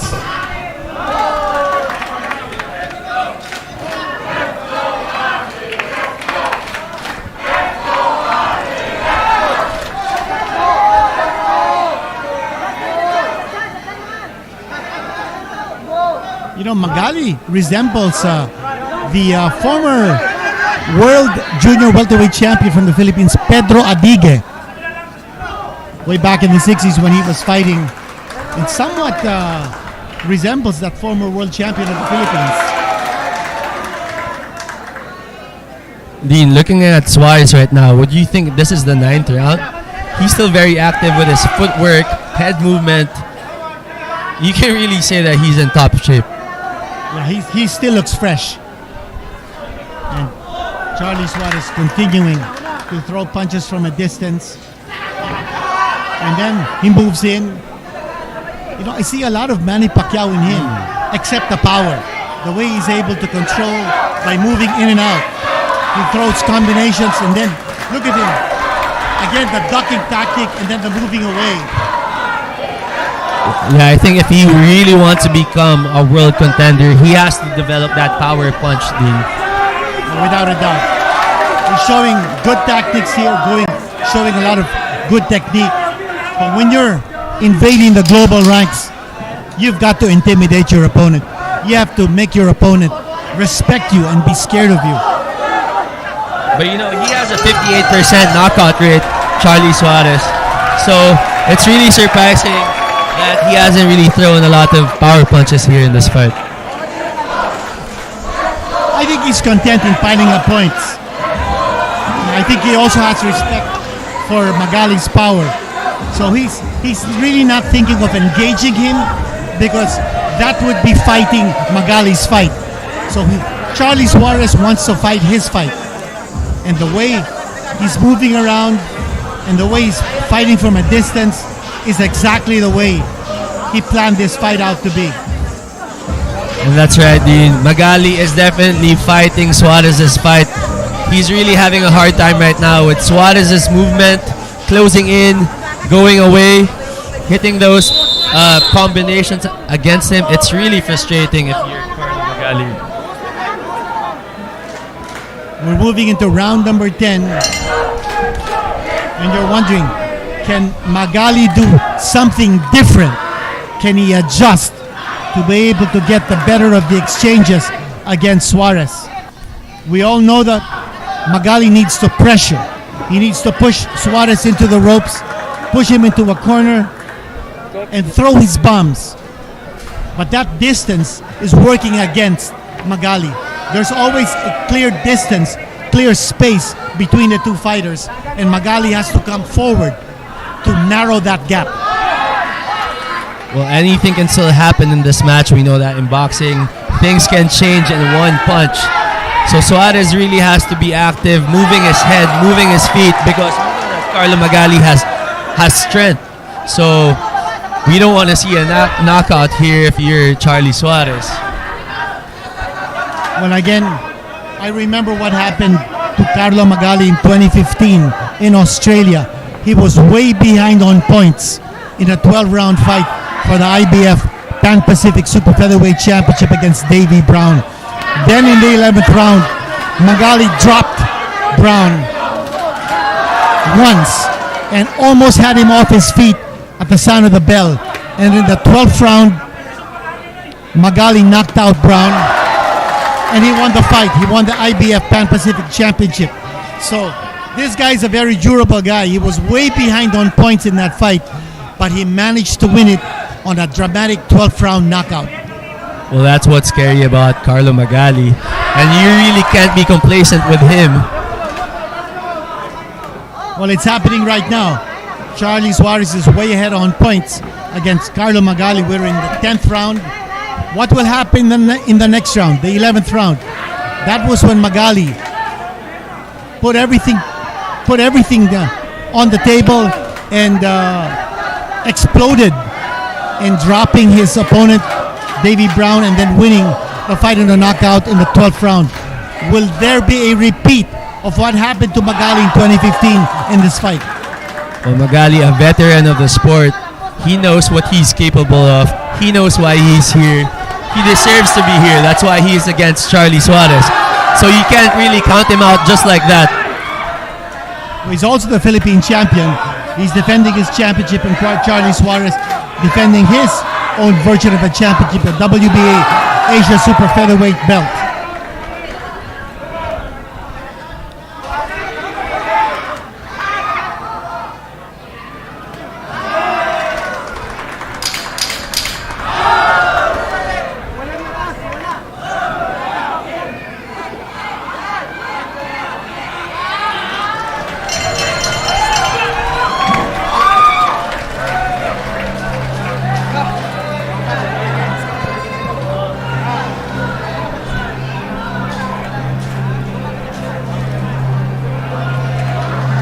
Let's see some slow-mo action from round number 10.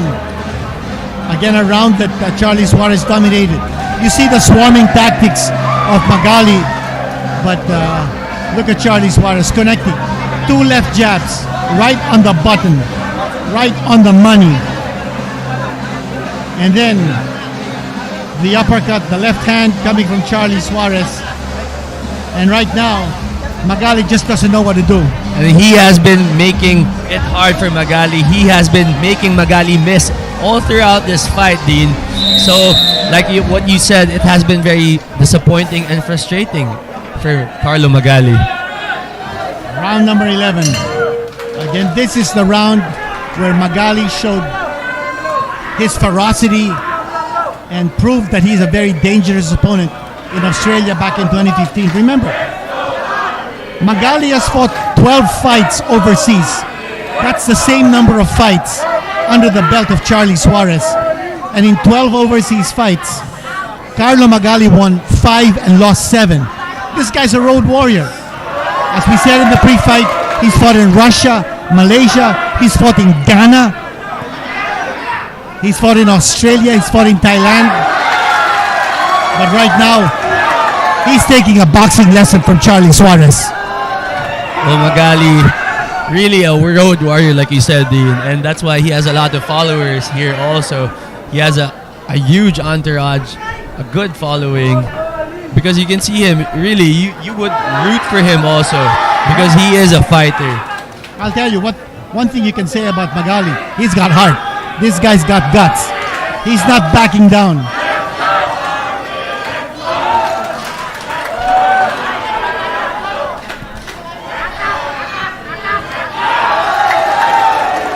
That was a good straight by Charly Suarez.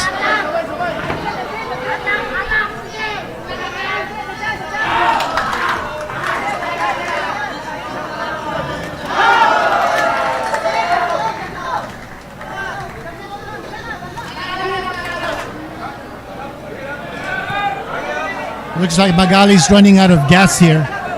And Charly Suarez has him spinning around.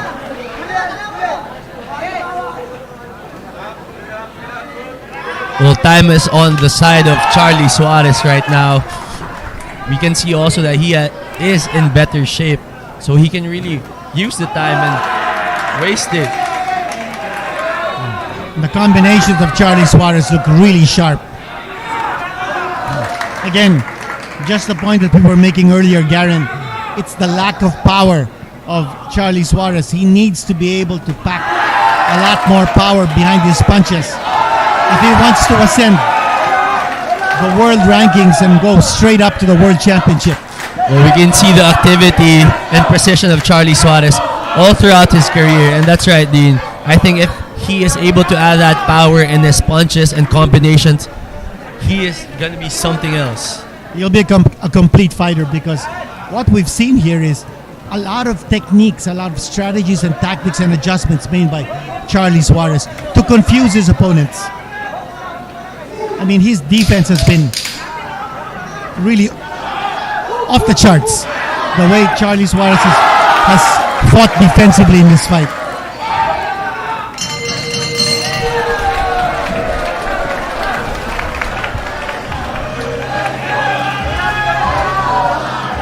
The last round coming up. Carlo Magali under the gun here. Take a look at some slow-mo action from round number 11. See, Magali, at this stage, he's not even moving in to Charly Suarez any longer. He's standing up and then he's getting hit. So, that shows you that his resistance is slowly ebbing. There's little gas left in his tank. He's not as aggressive as he was in the previous rounds. He's not putting the pressure. He's just looking to survive the 12 rounds. And that's how the activity of Charly Suarez has been paying off for him. His last fight was just August of this year, and he's going to come in for his 5th fight come December 10 in Vietnam. So the activity of Charly Suarez, really, he is one of the most active boxers here in the country right now. And the announcement that's been made by a ring announcer, Boy Villanera. This is the last round of this contest. Well, this could be a scary round. We know that Magali now has nothing to lose. He knows that he won't win by a scorecard, so he's really going to go for that knockout. And that's his only way out. His only option right now is to go for a knockout. Throw caution to the wind. He's got to be fighting now with reckless abandon. He's got to come forward, throw that big punch, and hope that it lands. Well, the question here is, does he have the stamina to actually throw and hit that punch? And also, does he have the skill level to be able to bridge that gap between him and Charly Suarez? Suarez has been able to fight from a distance, control the action from that distance, from that range. And again, the combinations of Charly Suarez. What a boxing lesson he has shown here. This is like a boxing clinic inside the ring. Boxing clinic indeed, Dean. That's what Suarez has been doing all throughout his past fights. And we see here a lot of improvement also, but lacking that power in his punches, which hopefully he develops soon. And you notice Charly Suarez still moving laterally, the side-to-side motion, still being very elusive. And still looking fresh, Dean. Yeah, still very fresh. Wow. A magnificent boxing performance here by Charly Suarez. 2016 Rio Olympian, 3-time gold medalist in the Southeast Asian Games, a silver medalist in the Asian Games, 34 years old, undefeated as a pro. Wow, you'd like to see him go up the rankings and someday go for the World Championship. Back in his amateur days, he did fight the Ukrainian Vasyl Lomachenko. Look at Charly Suarez. Again, that footwork and then the hand speed. You've got to applaud the way he has displayed his boxing skills in this fight.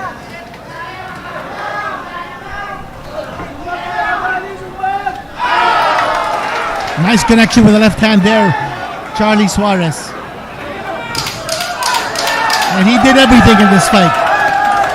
He switch hit. He went from orthodox to southpaw. He engaged.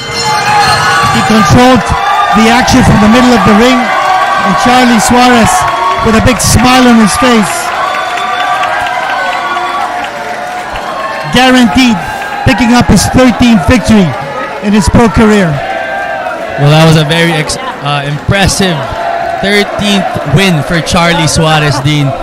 He has been very impressive in all aspects, adjustments, precision, and timing. Especially the footwork of Charly Suarez was amazing in this fight. Amazing is the right word, Garen. And Charly Suarez displaying his full arsenal. As we said, maybe a little more power in his punches just to make him more of an intimidating warrior. But what he showed in the ring, the display of boxing skills, very, very impressive. Carlo Magali showing a lot of heart. He tried to do what he had to do, which was apply pressure, push his opponent into the ropes and into a corner. But his opponent just too skilled, too methodical, and too smart to be led into a brawl by Magali. Well, Carlo Magali wasn't really able to display his power in his punches because Charly Suarez was making it hard for him to connect with anything for that matter. You know, looking at the world super featherweight landscape at this point, I am reminded of what happened to Charly Suarez in the 2016 Olympics when he lost a split decision to Joe Cordina of the UK. He's a Welshman. Cordina is also undefeated as a pro. And early this year, he won the IBF Super Featherweight Championship. But this month, in fact only a few weeks ago, he was stripped of the championship because of a hand injury and that he was not able to defend his championship at the time when the IBF mandated. So Cordina will not be able to fight until March of next year. I would like to see a rematch. Cordina versus Charly Suarez for the right to fight for the World Championship. That will be a heck of a fight. Well, that's a matchup everyone is looking out for, and for sure Charly Suarez wants that match to happen too. Now, I'm sure he remembers Joe Cordina from the Rio Olympics. But now we're waiting for the official announcement. Boy Villanera getting the judges' scorecards now. And here it is. We're waiting the bell, waiting for the bell to ring so that he can make the announcement. The official judges' scorecards. Carlo Magali coming into the Lorde Flash Grand Ballroom with an entourage of fans hoping for a big victory, but Charly Suarez proving too slick, too stylish, and too smart for Magali in this fight. Ladies and gentlemen, we are the most the scorecards. And here are the scores of the three judges. Greg Ortega scores out 119, 109. Leo scores 118, 110. And Jonniel scores out 119, 109 for the winner on unanimous decision. And now the Super Featherweight champion is still Super Featherweight champion, Charly Suarez. And there it is, a unanimous decision announced by a ring announcer, Boy Villanera. Charly Suarez the winner.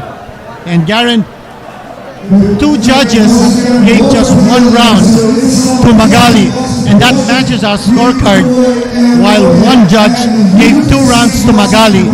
But very clear, unanimous decision victory for Charly Suarez. Well, Charly Suarez again was very impressive all throughout the fight, and it has been very evident that he won this fight totally.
Next.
lumaban ng dulo.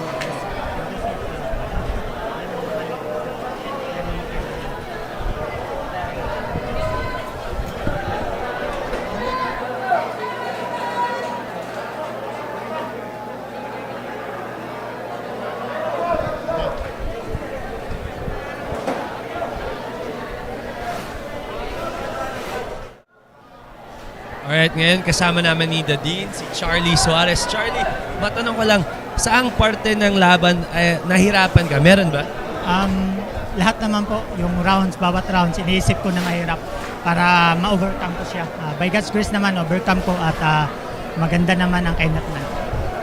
Charly, pinakita mo dito sa laban yung mga technique na yung adjustment na ginagawa mo. One time, nag-engage ka. Another time, ikaw ang pumasok.